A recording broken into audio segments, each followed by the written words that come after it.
একটি ক্লাসের মাধ্যমে ইসলাম ও নৈতিক শিক্ষা এই সাবজেক্টের প্রথম অধ্যায় ভাইয়া সম্পূর্ণ কমপ্লিট। এবং আজকের এই ক্লাসে আমরা এই অধ্যায়ে যতগুলা টপিক আছে সবগুলা টপিক একেবারে পানি পানি বানিয়ে দেব। ওকে, এবং তুমি একটু দেখো এইখানে ইসলাম ও নৈতিক শিক্ষা আসলে অনেকেই তোমরা প্যারা খাচ্ছ, অনেকেই বলতেছো ভাইয়া কোনোভাবেই পারতেছি না, এখন কতগুলা এমসিকিউ পড়বো বা অনেক কিছু আছে, এখানে আরবি আছে, আরবি লেখা আছে, বিশেষ করে যারা স্কুলের তোমরা শিক্ষার্থী আছো তোমরা বলতেছো ভাইয়া কোনোভাবে আয়ত্ত করতে পারতেছি না। ভাইয়া তুমি ক্লাসটা দেখো, দেখবা তুমি ইসলাম ও নৈতিক শিক্ষা একটা অন্য রকমের মজা পাবা। কারণ আমরা হইছি মুসলমান, আমাদের দায়িত্ব এবং কর্তব্য হচ্ছে আমরা যা কিছু করি না কেন, তুমি যাই করো না কেন ভাইয়া, তুমি ফিজিক্স বলো, কেমিস্ট্রি বলো, তুমি কমার্সের সাবজেক্ট বলো, তুমি আর্টসের সাবজেক্ট বলো, তুমি বাংলা বলো, তুমি ইংরেজি বলো, যত পুরো লেভেলই ভাইয়া তুমি থাকো না কেন, তুমি যদি একজন মুসলমান হয়ে থাকো তোমার প্রথম কাজ হচ্ছে আগে এই যে তোমার আরবি বলো, তারপর হচ্ছে এই সব কিছু এই ধর্মীয় যত বিষয় আছে এগুলো কিন্তু ভাইয়া তোমার ফার্স্টে কিন্তু আয়ত্ত করতে হবে। এটা একজন মুসলমানের দায়িত্ব এবং কর্তব্য, এটা তোমরা সবাই কিন্তু ভাইয়া জানো, তাই না? তো আমি তোমাদের সাথে যেহেতু চ্যাপ্টারটা আমি মানে হচ্ছে চ্যাপ্টারটা না পুরো সাবজেক্টটা আমি কিন্তু ধরেছি, এই জন্য আমি বলতে চাচ্ছি তোমাদেরকে যে বলবো যে ভাইয়া একেবারে সব কিছু তোমাদের সাথে ভেঙে ভেঙে আলোচনা করব, কোনো কিছু আশা করছি বাদ যাবে না। এবং যতটুকু যা পড়াবো এবং যখন যা পড়াবো তুমি একটু পড়বা, যাতে করে নেক্সট টাইম যেন তোমার পড়া না লাগে। আমি এমনভাবে ক্লাস নিব, তুমি প্রত্যেকটা চ্যাপ্টার প্রত্যেকটা অধ্যায়ে আমি এমনভাবে তোমাদেরকে ভাইয়া বুঝায় দেব যেন পরবর্তীতে তোমার পড়া না লাগে, এখানে কভার হয়ে যাবে। এবং আজকের এই ক্লাসের পিডিএফ ভাইয়া তোমরা আমার ওয়েবসাইট ifatacademy.com থেকে তোমরা সংগ্রহ করবা, যারা আমার প্রাইভেট ব্যাচে আছো তোমরা ক্লাসের নিচে কিন্তু তোমরা দেখতে পারবা। ওকে ফাইন, আমরা ফার্স্টে আসি কিন্তু টাইপ 1। এখন টাইপ 1টা শেখার আগে যেহেতু আমি মেইনলি টার্গেট দিচ্ছি আগে শর্ট সিলেবাসের উপর, তো প্রথমে তোমরা দেখবা যে ভাইয়া আমি স্টার্ট করলাম বিসমিল্লাহির রহমানির রহিম বলে, এবং পার্ট নাম্বার কত আছে আমি যদি তোমাদেরকে বলি, পার্ট নাম্বার 2 ফার্স্টে আছে কিন্তু ঈমান নিয়ে কথা বলছে। তুমি দেখো এটা কিন্তু পার্ট 1 ইসলাম নিয়ে কথা বলছে, এরপরে ঈমান। যেহেতু ফুল সিলেবাস যদি থাকতো একটা মজা পাইতা তোমরা অন্য রকমের, কারণ এখানে অনেক কিছু ভাইয়া জানা আছে প্রত্যেকটা অধ্যায়। হ্যাঁ, তোমার কি কি জানতে হবে এবং কতটুকু জানা দরকার আমি এমন ভাবে শিখাবো যাতে করে তোমার ভাইয়া এই এমসিকিউ কভার হয়।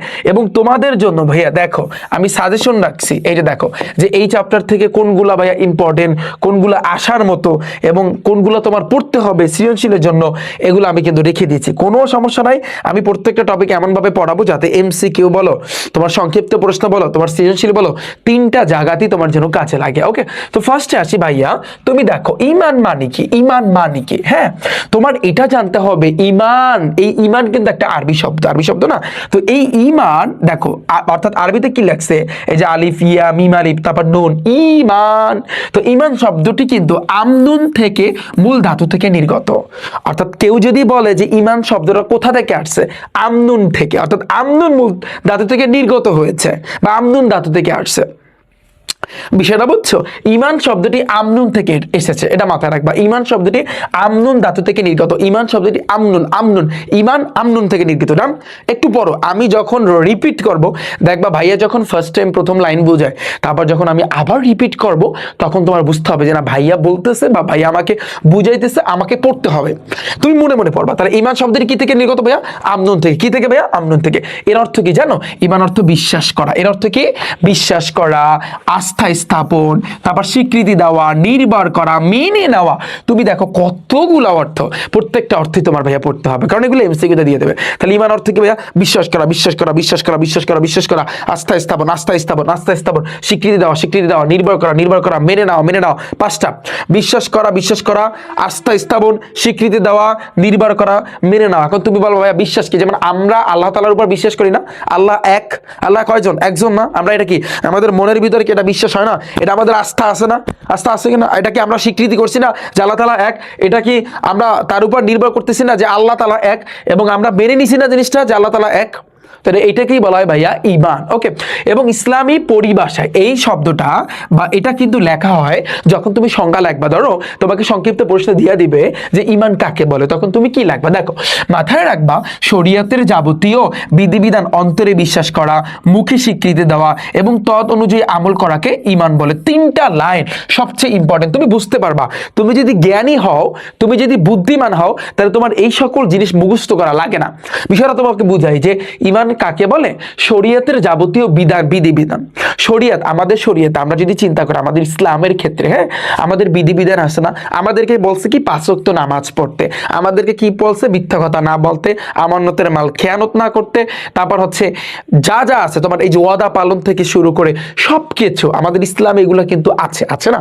তো বিষয়টা তুমি খেয়াল করো, বলছে কি শরীয়তের যাবতীয় বিধিবিধান, শরীয়তের যাবতীয়, খেয়াল করো বিধিবিধান, যে বিধিবিধানগুলো আছে এগুলো তোমার ফার্স্টে অন্তরে বিশ্বাস করতে হবে। তোমার অন্তরে কি বিশ্বাস আছে? তোমার অন্তরে কি বিশ্বাস আছে আল্লাহ তাআলা কোরআন মাজিদ নাজিল করছে আমার নবী রাসূল সাল্লাল্লাহু আলাইহি ওয়াসাল্লামের উপর? তো এটা কি তোমার বিশ্বাস হয়? বিশ্বাস হয় কি না হয়? তাহলে তোমার আগে প্রথম কাজ হচ্ছে কিন্তু বিশ্বাস করা। বিশ্বাস করলেই হইবে। হ্যাঁ, ধরো সাপোজ তোমরা অনেকেই বলো যে ভাইয়া আসলে অনেক ডিপ্রেশনে আছি, অনেক টেনশন আছে ভাইয়া, জীবনে কিভাবে যে সফলতা অর্জন করব বুঝতেছি না, টাকা পয়সা নাই, এটা নাই ওটা নাই, পড়তে পারতেছি না, কি করব, হতাশ। এখন এই জন্য কি করি, সারাদিন মোবাইল টিপে, সারাদিন রিলস দেখি, এখন মাথায় ঢুকতেছে না কি করব। এই যে জিনিসটা, তুমি একটা জিনিস বোঝো ভাইয়া, এটা আমি তুলনা করব এটার সাথে, কেন আমি একটু ছোট্ট করে বলি। তোমার ভিতরে এটা বিশ্বাস আছে যে তুমি একদিন সফল হবা, এটা বিশ্বাস আছে না? প্রত্যেকটা পার্সন, যতজন শিক্ষার্থী আছে প্রত্যেকের এটা বিশ্বাস আছে যে তুমি একজন ভাইয়া সফলতা অর্জন করবা, একদিন তুমি করবা। এখন তুমি যদি ঘুমায় দেখো আমি বিজনেসম্যান, আমার অস্ট্রেলিয়াতে একটা বাড়ি আছে, ও ইউএসএ, কানাডাতে একটা বাড়ি আছে, ও মাই গড, 5 তলা 10 তলা, ও রে ঢাকা শহরে আমি তো ফ্ল্যাট কিনছি 10-12টা, ও ল্যাম্বরগিনি, ও মাই গড। মানে ঘুমায় তুমি দেখতেছো এই জিনিসগুলা।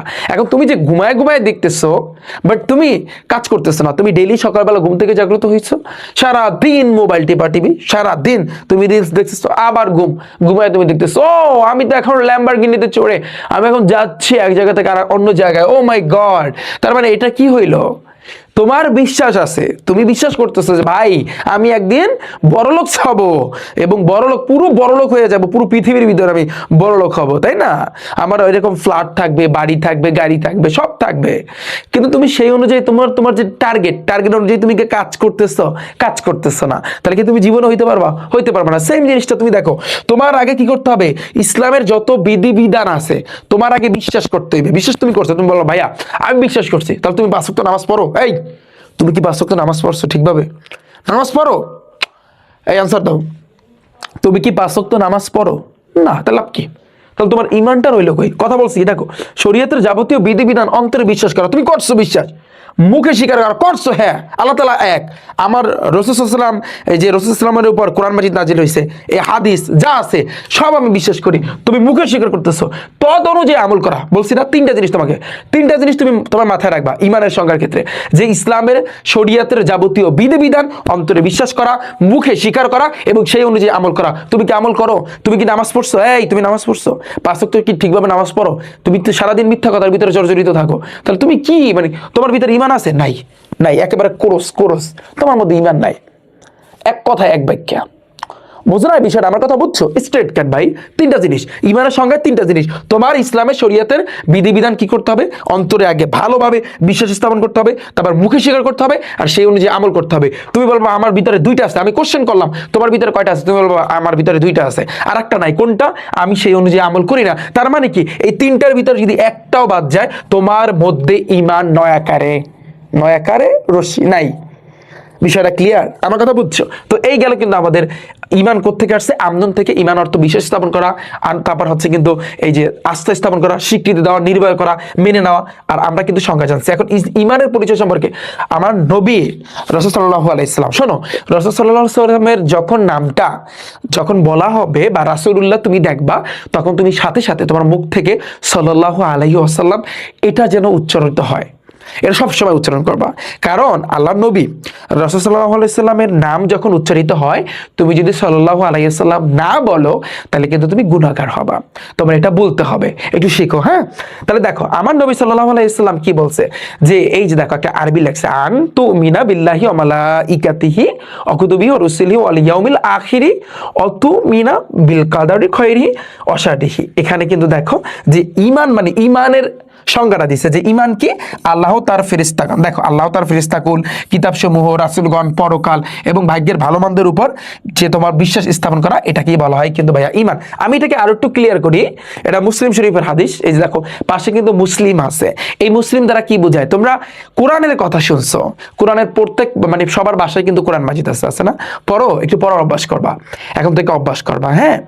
আর তোমরা যাদের কোরআন শরীফ পড়তে এখনো মানে তোমরা পারতেছো না, বা তোমরা বলবো ভাইয়ের সময়ের জন্য হচ্ছে না, ইনশাল্লাহ আমার রিফাত একাডেমি ইউটিউব চ্যানেলে কিছুদিনের ভিতরে বা কয়েক মাস পরে আমি আসলে একেবারে সহি শুদ্ধ সহকারে তোমরা কিভাবে কোরআন মাজিদ শিখবা, আমি তার একেবারে পুরো লেকচার ইনশাল্লাহ কিন্তু আমি দিব, কোনো সমস্যা নাই, একেবারে ফ্রিতে, কোনো টেনশন করার কিছু নাই। যদি তোমরা চাও একটু আমাকে কমেন্ট সেকশনে জানাবা, হ্যাঁ। কারণ আমাদের একাডেমিতে 2 জন হাফেজ আছে, কোনো সমস্যা নাই, তারা আসলে তোমাদেরকে মস্ক করাবে, আবার আমি আছি, আমরা পড়বো একসাথে।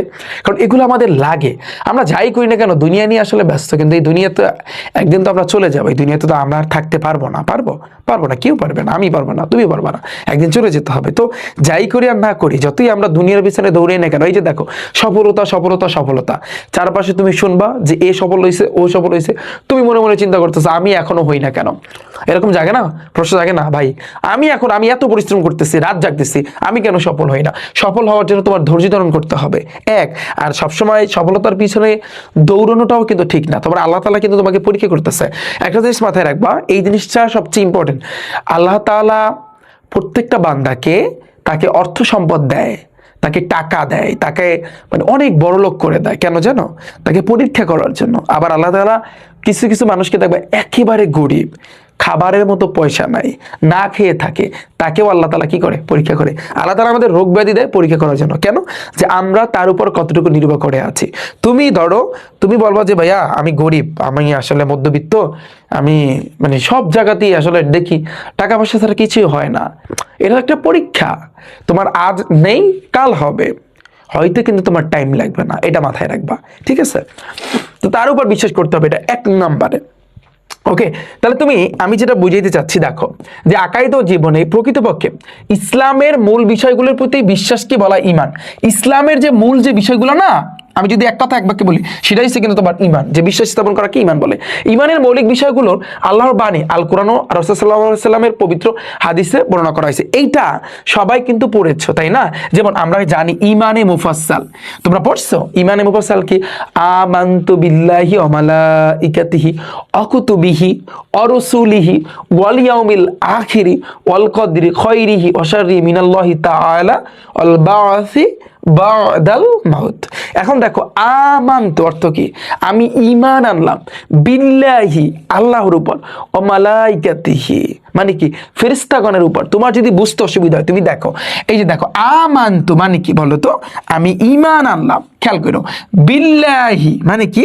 আল্লাহর উপর, বিল্লাহি আল্লাহর উপর, ও মালাইকাতিহি মানে কি? ফেরেশতাগণের উপর, অকুতুবিহি মানে কি? তার কিতাব সমূহের উপর, মানে কুতুব, কিতাব থেকে কুতুব, কুতুবিহি, অরসুলিহি তার যে রসুলগণ আছে রসুলগণের উপর, তারপর ওয়াল ইয়াউমিল আখিরি মানে কি? আখিরাতের উপর, ওয়াল কদরি তকদিরের প্রতি, তকদিরের প্রতি মানে কি? তকদির, আমাদের তকদির ভালো না খারাপ, তাহলে তকদিরের প্রতি যার ভালো মন্দ আল্লাহ তাআলার নিকট থেকে হয়, যে অল কদরি খয়রিহি অশারি মিনাল্লাহি তাআলা, এই যে এতটুকুর অর্থ হয়েছে এটা, যে তকদিরের প্রতি যার ভালো মন্দ তোমার আল্লাহ তাআলার নিকট থেকে হয়। এবার বলছে অল বা'সি বাদাল মাউত, আর মৃত্যুর পর পুনরুত্থানের প্রতি। তোমরা জানো আমরা যখন মৃত্যুবরণ করব তখন আমাদের কিন্তু পুনরুত্থান হবে, এটা নিয়ে অনেক বড় লেকচার আছে, ইনশাআল্লাহ সামনে আলোচনা করব। তো এই কয়টা একটু মাথায় রাখবা। তাহলে আমি ঈমান আনলাম, আমানতু আমি ঈমান আনলাম বিল্লাহি আল্লাহর উপর, তারপর অমালাইকাতিহি তার মানে হচ্ছে ফেরেশতাদের উপর, মানে ফেরেশতাগণের উপর, তারপর হচ্ছে অকুতুবিহি কিতাব সময়ের উপর, অরসুলিহি রসুলগণের উপর, ওয়াল ইয়াউমিল আখিরি আখিরাতের উপর। তুমি দেখো আখিরি আখিরাতের উপর, রসুলের উপর, রসুল সাল্লাল্লাহু আলাইহি ওয়াসাল্লাম না, এখানে রসুল কিন্তু অনেকজন আল্লাহ তাআলা প্রেরণ করছে। তারপর অকুতুবিহি ওই কিতাব মানে কিতাব সময়ের উপর, অমালাইকাতিহি মানে হচ্ছে ফেরেশতাগণের উপর। এবার দেখো ওয়াল কদরি খায়রি ওয়া শাররি মিনাল্লাহি তাআলা তাকদীরের প্রতি যার ভালো মন্দ আল্লাহ তাআলার নিকট থেকে হয়, আর অল বা'সি বাদাল মাউত মৃত্যুর পর পুনরুত্থানের প্রতি। ডান ভাই, তুমি এতটুকু বুঝছো? এতটুকু যদি বোঝো, এখন দেখো বর্ণিত বিষয়গুলোর প্রতি সুদৃঢ় আস্থা ও বিশ্বাস ব্যতীত ইমানদার হওয়া যায় না। তুমি যদি একটা এটাও যদি অবিশ্বাস করো তাহলে তুমি ইমানদার না, ঠিক আছে? যিনি এগুলোতে পূর্ণ বিশ্বাস করে তাকে আমরা কিন্তু মুমিন বলি। তার মানে দেখো, মাথায় রাখবা, এই যে যতগুলা নাম বলছে যে আমি ঈমান আনলাম কার প্রতি? আল্লাহ তাআলার প্রতি, তার ফেরেশতাদের প্রতি, তার কিতাব সমূহের প্রতি, তার রাসূলগণের প্রতি, আখিরাত আছে আখিরাতের প্রতি, তাকদীরের প্রতি, তারপর হচ্ছে কি মৃত্যুর পর পুনরুত্থানের প্রতি। তুমি যদি পূর্ণ ঈমান আনো, তুমি যদি পূর্ণ ঈমান বিশ্বাস করো এগুলা, তখন তোমাকে কিন্তু বলা হবে কিন্তু মুমিন। মুমিন সেই ব্যক্তি শুধু এগুলা বিশ্বাস যারা করে, শুধু এটাই না, এছাড়া এই অনুযায়ী কাজও করে, তাদেরকে বলা হয় একেবারে প্রকৃতপক্ষে কিন্তু মুমিন। ওকে, এখন ঈমান, তোমার দেখো ঈমান ও ইসলামের মধ্যে সম্পর্কটা কি? দেখো তোমাদের হয়তোবা পার্ট 1 ইসলাম নিয়ে আলোচনা করছে, যেহেতু সিলেবাসটা শর্ট এই জন্য আসলে কিন্তু আমি শর্ট করে আলোচনা করতেছি, বাট প্রত্যেকটা টপিক আমি আলোচনা করার ট্রাই করবো। যারা এসএসসি 27 বা যারা আছে স্টুডেন্ট, আমি তোমাদেরকে বলতেছি ভাইয়া ক্লাসটা একটু ফুললি তুমি দেখবা, ঠিক আছে? কারণ তোমাদের অনেকগুলা এখানে অনেক কিছু বোঝার আছে, তুমি জাস্ট ভাইয়ের কাছ থেকে আইডিয়া নাও, তাহলে বুঝতে পারবা। দেখো ঈমান ও ইসলাম দুটো অত্যন্ত গুরুত্বপূর্ণ পরিভাষা। ঈমান অর্থ কিন্তু ভাইয়া বিশ্বাস করা, আর ইসলামের মূল বিষয়গুলির প্রতি আন্তরিক বিশ্বাস বা মৌখিক স্বীকৃতি, সেই অনুযায়ী আমল করাকে বলা হয় ঈমান। সোজা কথা, ওই যে ইসলামের যে মূল বিষয়গুলা, হ্যাঁ, ওগুলোর প্রতি তোমার কি করতে হবে? ফার্স্টে বিশ্বাস করতে হইবে, তারপর মুখে স্বীকৃতি দিতে হইবে, আর সেই অনুযায়ী আমল, এটাকে আমরা বলতে পারি ঈমান।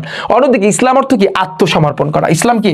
আত্মসমর্পণ করা, আনুগত্য করা, হ্যাঁ, যেমন মহান আল্লাহ তাআলা যাবতীয় আদেশ নিষেধ তারপর হচ্ছে বিনা বিধায় মেনে নেওয়ার মাধ্যমে তার পূর্ণাঙ্গ রূপে আত্মসমর্পণ করা নাম হয়েছে কিন্তু ইসলাম। ইসলাম মানে হয়েছে, মাথা রাখবা, আত্মসমর্পণ করা আর কি আনুগত্য করা। কেন আত্মসমর্পণ করা?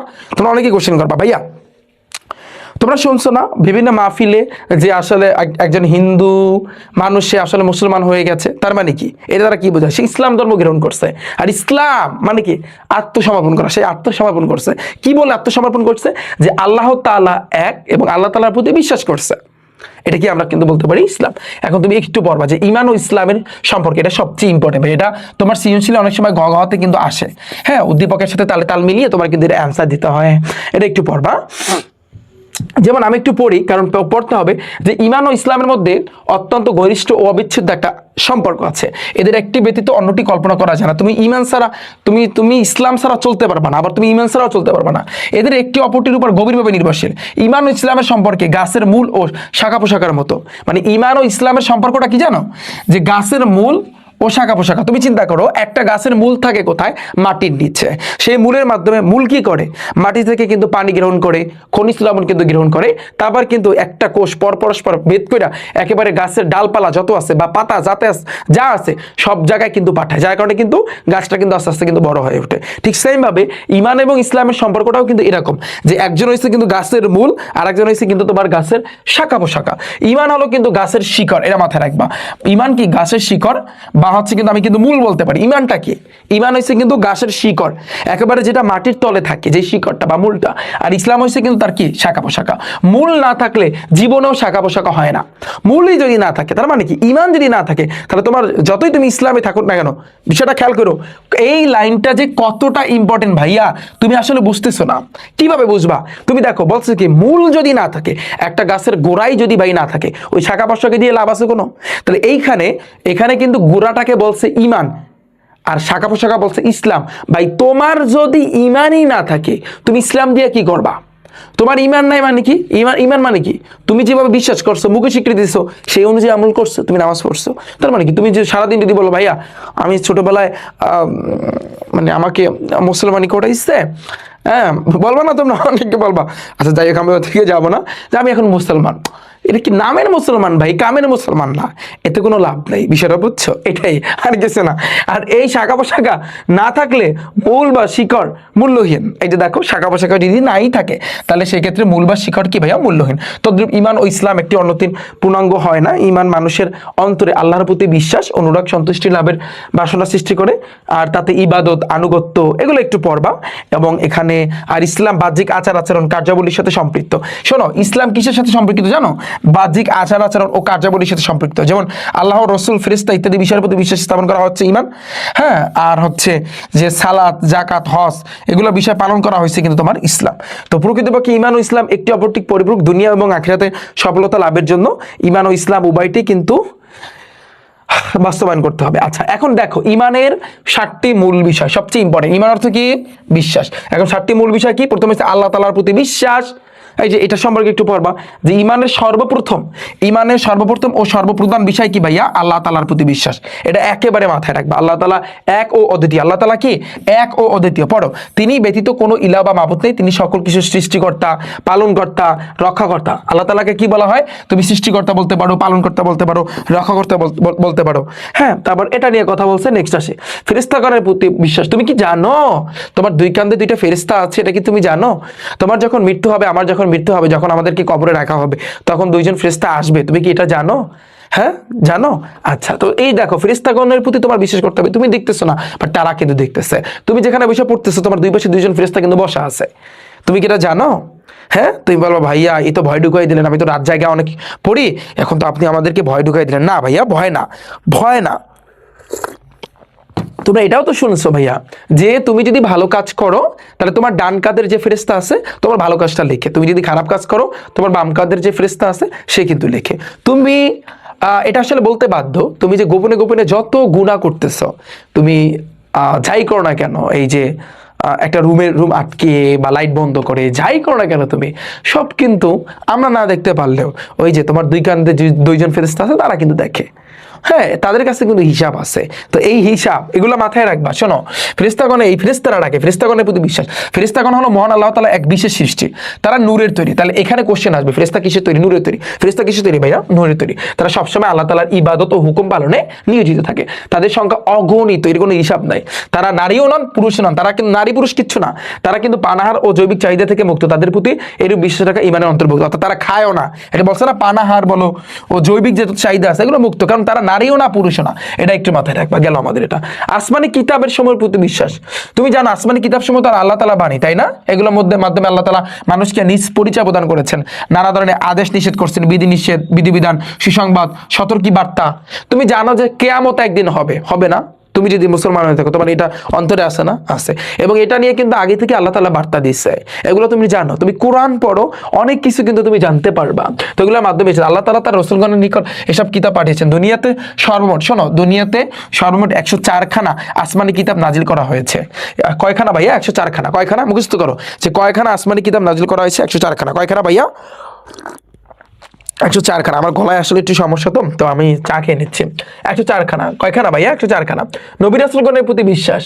দেখো, মানব এই যে জাতির হিদায়াতের জন্য আল্লাহ তাআলা কি করছে? যুগে যুগে অসংখ্য নবী রাসূল প্রেরণ করেছে। নবী রাসূলগণ ছিলেন আল্লাহ তাআলার মনোনীত বান্দা। সকল সৃষ্টি তারাই সর্বোচ্চ মর্যাদার অধিকারী, তারা ছিলেন নিষ্পাপ। নবী রাসূলগণ কিন্তু নিষ্পাপ, কারণ তারা আল্লাহ তাআলার নির্দেশ, তারা মানব জাতিকে মহান আল্লাহ তাআলার পথে ডেকেছেন, সত্য ন্যায়ের পথ দেখিয়েছেন। তারাই কিন্তু আল্লাহর পথে ডাকছে, সত্য ন্যায়ের পথে ডাকছে। ইহকালীন পরকালীন শাস্তি মুক্তির দিক নির্দেশনা কিন্তু তারাই কিন্তু দিচ্ছে। শোনো, নবী রাসূলগণ আমাদের কিন্তু শেষ নবী হচ্ছে হযরত মুহাম্মদ সাল্লাল্লাহু আলাইহি ওয়াসাল্লাম। তারপরে কিন্তু দুনিয়াতে কিন্তু এখন পর্যন্ত কোনো নবী আসে না, আসবেও না। এটা কিন্তু আমরা মনে প্রাণে কিন্তু বিশ্বাস করি, তাই না? তো আগের যুগ ছিল আইয়ামে জাহিলিয়াতের যুগ, অন্ধকার যুগ। পুরো পৃথিবীটা কিন্তু অন্ধকারে কিন্তু ছেয়ে গিয়েছিল। তোমরা কিন্তু জানো, এই হিস্টোরি যদি তোমরা পড়ো জানতে পারবা সামনে ইনশাআল্লাহ। আমি তোমাদের সাথে এক্সপ্লেইন করবো পুরো জিনিসটা যে কিরকম অন্ধকার যুগ ছিল। সো সেই যুগে হিদায়াতের জন্য, মানুষকে পথ দেখানোর জন্য আল্লাহ তাআলা কিন্তু অসংখ্য নবী রাসূল এই দুনিয়াতে কিন্তু পাঠাইছে। এখন তোমরা বলো ভাইয়া অর্থাৎ নবী রাসূল তো নাই, তাহলে আমরা কাকে ফলো করবো? এই জন্যই কিন্তু নবী রাসূলগণ যাদেরকে রেখে গেছেন তারা হচ্ছে আলেম। এই যে দেখো না, আমরা কিন্তু আলেমের কিন্তু মানে আলেমদের কাছ থেকে আমরা প্রতি শুক্রবার বয়ান শুনি, আমরা একটা ওয়াজ মাহফিলে কিন্তু আমরা যাই না, কারণ তারা আমাদেরকে পথ দেখায়। তারা আমাদেরকে বলে যে এই সাইডটা ভালো, এইটা ভালো, এইটা খারাপ, এটা আমাদের করতে হবে, এই আমল করতে হবে, ওই আমল করতে হবে, তাই না? সো এটাই। এবার দেখো আখিরাতের প্রতি বিশ্বাস। আমরা কিন্তু জানি যে দুনিয়া কিন্তু ক্ষণস্থায়ী, এটা মাথায় রাখবা। আর আখিরাত কিন্তু ভাইয়া চিরস্থায়ী, এটা একেবারে মুখস্থ রাখবা। দুনিয়া ক্ষণস্থায়ী, আখিরাত কিন্তু চিরস্থায়ী। আমরা এই দুনিয়াতে সফল টাকা পয়সা, কোটি কোটি টাকা, লাখ লাখ টাকা কামাবো, তাই না? এটাই তো আমাদের চিন্তা ভাবনা। কিন্তু এই দুনিয়াতে আল্লাহ তাআলা পাঠাইছে কিসের জন্য? এই দুনিয়াতে আল্লাহ তাআলা পাঠাইছে একমাত্র তার ইবাদত করার জন্য। তুমি আমার কথা মানো আর না মানো, এটাই বিশ্বাস করতে হবে, একমাত্র তার ইবাদত করার জন্য। আর এই যে দেখো আখিরাত, স্পষ্ট লেখা আখিরাতের জীবন চিরস্থায়ী। যে আখিরাত অর্থ কি? মানে আখিরাত মানে কি ভাইয়া? পরকাল। এটা মাথায় রাখবে। এই জীবনের শুরু আছে কিন্তু কোনো শেষ নাই। অর্থাৎ মারা যাওয়ার পরে তোমার যেই জীবনটা শুরু হবে আখিরাতের জীবন, এই জীবনের শুরু আছে বাট কিন্তু শেষ নাই। সেখানে মানুষকে দুনিয়ার জীবনের সকল কাজকর্মের হিসাব দিতে হবে। কবর বলো, হাসর বলো, মিজান বলো, সিরাত বলো, জান্নাত বলো, জাহান্নাম বলো। আখিরাতে জীবনের এক একটা কিন্তু পর্যায়। দুনিয়াতে তুমি যদি ভালো কাজ করো তুমি জান্নাত পাবা, আর খারাপ কাজ করলে তোমার জাহান্নাম কিন্তু এটা তোমার জন্য নির্ধারিত আছে। তকদিরের প্রতি বিশ্বাস, তকদির অর্থ কি ভাইয়া বলো তো? নির্ধারিত পরিমাণ বা ভাগ্য বা নিয়তি। একটু মুখস্থ করো, নির্ধারিত পরিমাণ বা ভাগ্য বা নিয়তি, নির্ধারিত পরিমাণ বা ভাগ্য বা নিয়তি। একটু ভাইয়া পড়ো, একটু পড়ো, যে নির্ধারিত পরিমাণ বা ভাগ্য নির্ধারিত পরিমাণ, ভাগ্য বা নিয়তি। আল্লাহ তাআলা মানুষের তকদিরের কিন্তু নিয়ন্ত্রক, এটা মাথায় রাখবা। আল্লাহ তাআলা কি মানুষের তকদিরের কিন্তু নিয়ন্ত্রক। অর্থাৎ তুমি যখন দুনিয়াতে আগমন করো নাই তখন থেকে কিন্তু আল্লাহ তাআলা তোমার তকদিরে কি আছে, তুমি কি হবা কি না হবা, এগুলো কিন্তু আল্লাহ তাআলা লিপিবদ্ধ করে দিয়েছে। হ্যাঁ, একেবারে এগুলো লিখিত আগে থেকে। তবে এটা বুঝতে বিশ্বাস স্থাপন করতে হবে। তবে কথা আছে, দোয়ার মাধ্যমে তকদিরের হয়তোবা চেঞ্জ আসতে পারে, পরিবর্তন হইতে পারে। হ্যাঁ, দোয়া এমন একটা জিনিস, ঠিক আছে? তো এটা আল্লাহ তাআলাই ভালো জানে। দেখো, তিনি তকদিরে কিন্তু ভালো মন্দ নির্ধারণকারী। মানুষ যা চায় তাই সে কিন্তু করতে পারে না। তুমি যে ইচ্ছা করলে এখন যেটা বলবা সেটাই কিন্তু হবে এরকমটা না। বরং মানুষ শুধু তার কাজের জন্য চেষ্টা সাধনা করবে, অথবা ফলাফলের জন্য আল্লাহ তাআলার উপর ভরসা করবে। দেখো, স্পষ্ট কথা, তুমি কাজ করে যাবা, তুমি চেষ্টা করবা, সেটা ফলাফল আল্লাহ তাআলা ইনশাআল্লাহ ভালো বা খারাপ সেটা অবশ্যই দিবে। যদি চেষ্টা করার পর কোনো কিছু না হয় তবে হতাশ হওয়া যাবে না। আর যদি পেয়ে যাও তবে খুশিতে কিন্তু আত্মহারা হওয়া যাবে না। খেয়াল করো, তুমি ধরো চেষ্টা করতেছো বাট তুমি সফল হও নাই, তার মানে হতাশ হওয়া যাবে নয় কারণ। বাট ধরো তুমি পাইছো, তোমাকে যা চাইছো তাই দিছে, তারপর তোমার খুশিতে আত্মহারা হওয়া যাবে না, বরং সবর করো।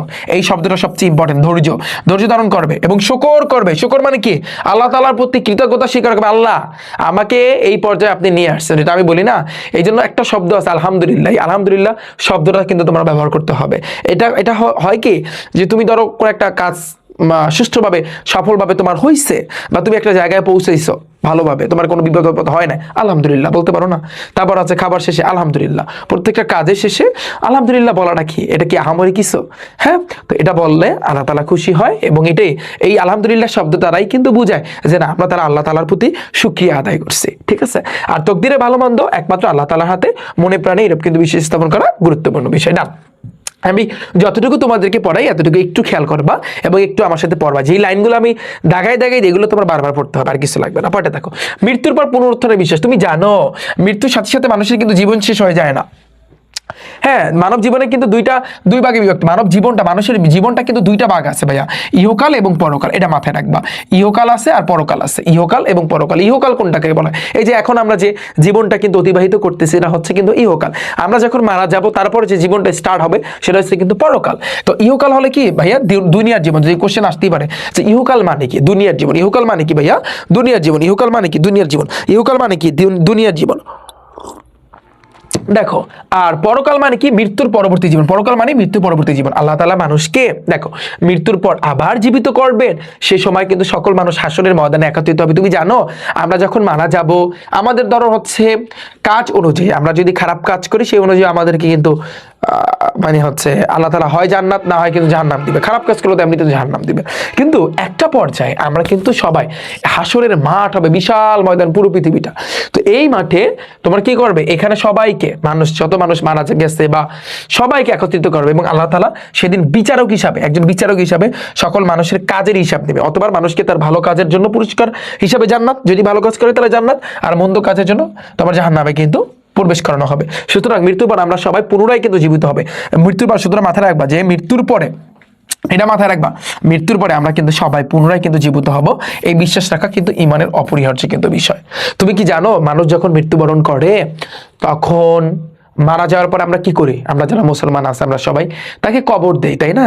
এবং কবরে রেখে আসি, এবং কবরে যখন আমরা রেখে আসি, তোমরা খেয়াল করছো এটা, যে সবাই ফেলে চলে আসে। তাতে যত বড়ই কোটিপতি বা যত দালান কোঠা যাই থাকুক না কেন, যত বৃত্তশালী, যতই টাকা পয়সা থাকুক না কেন, হ্যাঁ, ওই টাকা পয়সা, ওই ধন দৌলত কিছুই কিন্তু তার সাথে দেওয়া হয় না। খেয়াল করছো তোমরা? তাকে কিন্তু আমরা সবাই কবরে রেখে তারপর চলে আসি, এবং 1 দিন 2 দিন 3 দিন পর আমরা কেউ কিন্তু তাকে মনে করি না। একটা পর্যায়ে কিন্তু আমরা একটা সময় এসে কিন্তু ভুলে যাই। তবে তার একটা জিনিস আমরা মনে করি, তার টাকা পয়সা। হ্যাঁ, তো এটাই, দুনিয়াটা আসলে স্বার্থপর, এটা মানতেই হবে। তুমি কার কথা বলবা? দুনিয়ার সব স্বার্থপর। এটাই আমার আসলে কি, আমি যদি পার্সোনালি বলি যে দুনিয়াতে আসলে আমার কারো প্রতি বিশ্বাস হইতেছে না, কোনোভাবেই আমার বিশ্বাস অর্জন করতে আমি পারতেছি না, বুঝছো? কারণ এই জিনিসটা চিন্তা করলেই অবাক লাগে যে যেই মানুষগুলোর জন্য এত খাটতেছি, তাদেরকে ভালো খাবার মানে খাবার দেওয়ার জন্য, তাদেরকে এটাই তো দুনিয়া, তো খাবারের জন্যই তো, তাই না? তো তারাই কিন্তু একটা পর্যায়ে মারা গেলে তারাই কিন্তু ওই যে কবর দিয়ে আসবে, শেষ, তারপরে কিন্তু আর মনে রাখবে না। এবং আরেকটা বিষয় হচ্ছে যে কবর দেওয়ার পরে যে তোমাকে কিন্তু মানে জীবিত করা হবে, এটা কি তুমি জানো? দুজন ফেরেশতা আসবে। তো এটার হিস্টোরি অনেক বড় হিস্টোরি, তো আমি আশা করছি তোমরা বুঝছো। ভাইয়া দেখো, আমাদের পার্ট 2 কিন্তু আমাদের ডান, যদি ডান হয় আমরা কিন্তু এখন এমসিকিউ সলভ করব। ওকে, তো পার্ট 1 এ আমরা কি নিয়ে আলোচনা করছি ভাইয়া বলো তো? আমরা পুরো ঈমান নিয়ে আমি কথা বলছি ভাইয়া, ঈমান। আমরা ঈমান নিয়ে কথা বলছি যে ঈমানের মূল ধাতু কি ভাইয়া? আমনুন। আমনুন, কারণ ঈমান শব্দটা কিন্তু আমনুন থেকে এসেছে, তাই না? পানি পানি ভাইয়া বলো, পানি পানি পুরো জিনিসটা। আচ্ছা, যদি পানি পানি হয়, তারপর দেখো পরেরটা, যে ইসলামের মূল বিষয়গুলোর প্রতি আন্তরিক বিশ্বাস এবং মৌখিক স্বীকৃতি। দেখো ঈমান মানে কি? তোমার যেভাবে বিশ্বাস করতে হইবে, মুখেও স্বীকার করতে হবে এবং সেই অনুযায়ী আমল করতে হইবে। তাহলে এটার নাম হচ্ছে কিন্তু ভাইয়া ঈমান। ঈমান কিন্তু দীর্ঘিকার, দেখছো, রশিয়ার দীর্ঘি। তোমরা জানো না যে ঈমান শব্দের অর্থ কি ভাইয়া বলো তো? বিশ্বাস স্থাপন করা। এই যে বিশ্বাস করা, এই যে বিশ্বাস করা। ডান, পানি পানি পাটা দেখো, কয়টি কাজের সমষ্টির নাম কিন্তু ভাইয়া ঈমান? আমরা জানি 7টা। সরি, কয়টি কাজ? 3টা কাজ। কারণ কি? তোমার আগে বিশ্বাস করতে হবে 1, মুখে স্বীকার করতে হবে 2, সে অনুযায়ী আমল করতে হবে 3। ডান ডান ডান ডান ডান ডান। আমার চা কিন্তু জুড়ে গেছে, একেবারে ঠান্ডা হয়ে গেছে। দেখো, ঈমানের মৌলিক বিষয়গুলো একাত্রে বর্ণিত হয়েছে কোথায়? ঈমানে মুফাসসালে, ওই আমানতু বিল্লাহি ওয়া মালাইকাতিহি ওয়া কুতুবিহি ওয়া রুসুলিহি ওয়াল ইয়াউমিল আখির ওয়াল কদরি খাইরি ওয়া শাররি মিনাল্লাহি তাআলা ওয়াল বাসি বা'দাল মাউত। ওই যে, তাহলে এটাকে আমরা বলতে পারি ঈমানে মুফাসসাল। ওই ঈমানে মুফাসসালে কিন্তু 7টা বিষয় নিয়ে কিন্তু ঈমানের কথা বলছে। আমি আশা করছি বুঝছো। নেক্সট আসি পরেরটা, ঈমান ছাড়া কোনটি কল্পনা করা যায় না। তুমি ঈমানকে কিন্তু ধরা হইছে একটা গাছের মূল গোড়া, যেখানে মাটি থেকে স্টার্ট হয়, আর ওই যে ইসলামটাকে শাখা পোশাখা মানে গাছের ডালপালা। তো ঈমান কোনটি ছাড়া কল্পনা করা যায় না? ঈমান ছাড়া কোনটি? ঈমান ছাড়া কোনটি? ইসলাম। তুমি ইসলামকে কল্পনা করতে পারবে না, কারণ ঈমান আর ইসলাম নিয়ে কথা বলছে। একজন মুসলমানকে ঈমানের সুফল পেতে হলে কোনটি অনুসরণ করা উচিত বলো তো? ঈমানের সুফল যদি পেতে চায় তাহলে কোনটি অনুসরণ করা উচিত? তার একতা, তার মানে হচ্ছে, আমি যদি বলি ইসলামের কিন্তু তার আগে কি করা উচিত? ইসলামের কিন্তু অনুসরণ করা উচিত। এবার দেখো, ঈমানকে গাছের কোন অংশের সাথে তুলনা করা আছে? আমরা জানি ঈমানকে গাছের শিকড়, ঈমানকে গাছের কিন্তু শিকড় বা হচ্ছে কিন্তু এটাকে মূলও বলতে পারো, গাছের শিকড়ের সাথে তুলনা করা হয়েছে ভাইয়া ঈমানকে। আমাদের এগুলো মুখস্থ। ইসলাম কিসের বহিঃপ্রকাশ ভাইয়া? ইসলাম কিন্তু ঈমানের একটা বহিঃপ্রকাশ। ইসলাম কি? ঈমানের একটা বহিঃপ্রকাশ। ইসলাম কি? ঈমানের একটা বহিঃপ্রকাশ, ঠিক আছে? তারপর দেখো, ইসলামের সর্বাধিক গুরুত্বপূর্ণ ভাইয়া ভিত্তি কি? ইসলামের সর্বাধিক গুরুত্বপূর্ণ ভিত্তি হচ্ছে ঈমান। ইসলামের সর্বাধিক গুরুত্বপূর্ণ ভিত্তি কি ভাইয়া? ঈমান। দেখো, ঈমানের মূল বিষয় কয়টি ভাইয়া? ঈমানের মূল বিষয় হচ্ছে কিন্তু তোমার 7টি। ঈমানের মূল বিষয় কয়টি? 7টি। মনে আছে কয়টি ভাইয়া? 7টি। একটু মাথায় থাকবে তোমাদের অবশ্যই। এবার দেখো পরেরটা, ঈমানের, দেখো এগুলো কিন্তু বোর্ডে আসছে, কুমিল্লা বোর্ড আসছে, ঢাকা বোর্ডে আসছে, ময়মনসিংহ বোর্ডে আসছে। ঈমানের সর্বপ্রথম ও সর্বপ্রধান বিষয় কি? আল্লাহ তাআলা সর্বপ্রথম যেটা, আল্লাহ তাআলার প্রতি বিশ্বাস। প্রথম যেটা, আল্লাহ তাআলা কোন সৃষ্টি নারীও নন, পুরুষও নন। তো বলছে কি, আল্লাহ তাআলার কোন সৃষ্টি নারী আর পুরুষ না। তোমাকে আমি কিন্তু পড়াইছি, এখন আমার মনে আছে যে ফেরেশতা যারা ছিল ওরা কিন্তু নারীও না আবার পুরুষও না। এই যে জিন জাতি, জিনের কথা শুনছিলাম, জিন জাতির ভিতরে কিন্তু নারী পুরুষ আছে, কিন্তু ফেরেশতাদের ভিতরে নাই। ফেরেশতা এখন মহান আল্লাহ তাআলার কি? মহান আল্লাহ তাআলার বিশেষ সৃষ্টি। তুমি দেখবা লাইনে লেখা আছে বিশেষ সৃষ্টি। কি ভাইয়া? বিশেষ সৃষ্টি। দেখো, তুমি আমার সাথে শোনো, তুমি আমার সাথে কি পড়ছো ভাইয়া?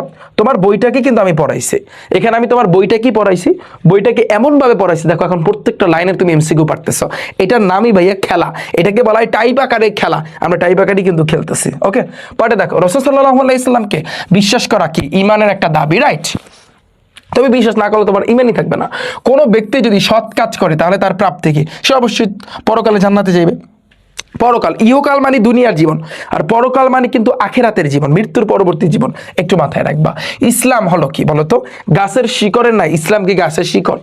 ইসলাম কি গাছের শিকড় বা মূল? এটা হচ্ছে কিন্তু ঈমান। তার মানে এটা ভুল, একটা ভুল হইলে বাকি দুইটা কিন্তু সত্য। হিসাব সোজা।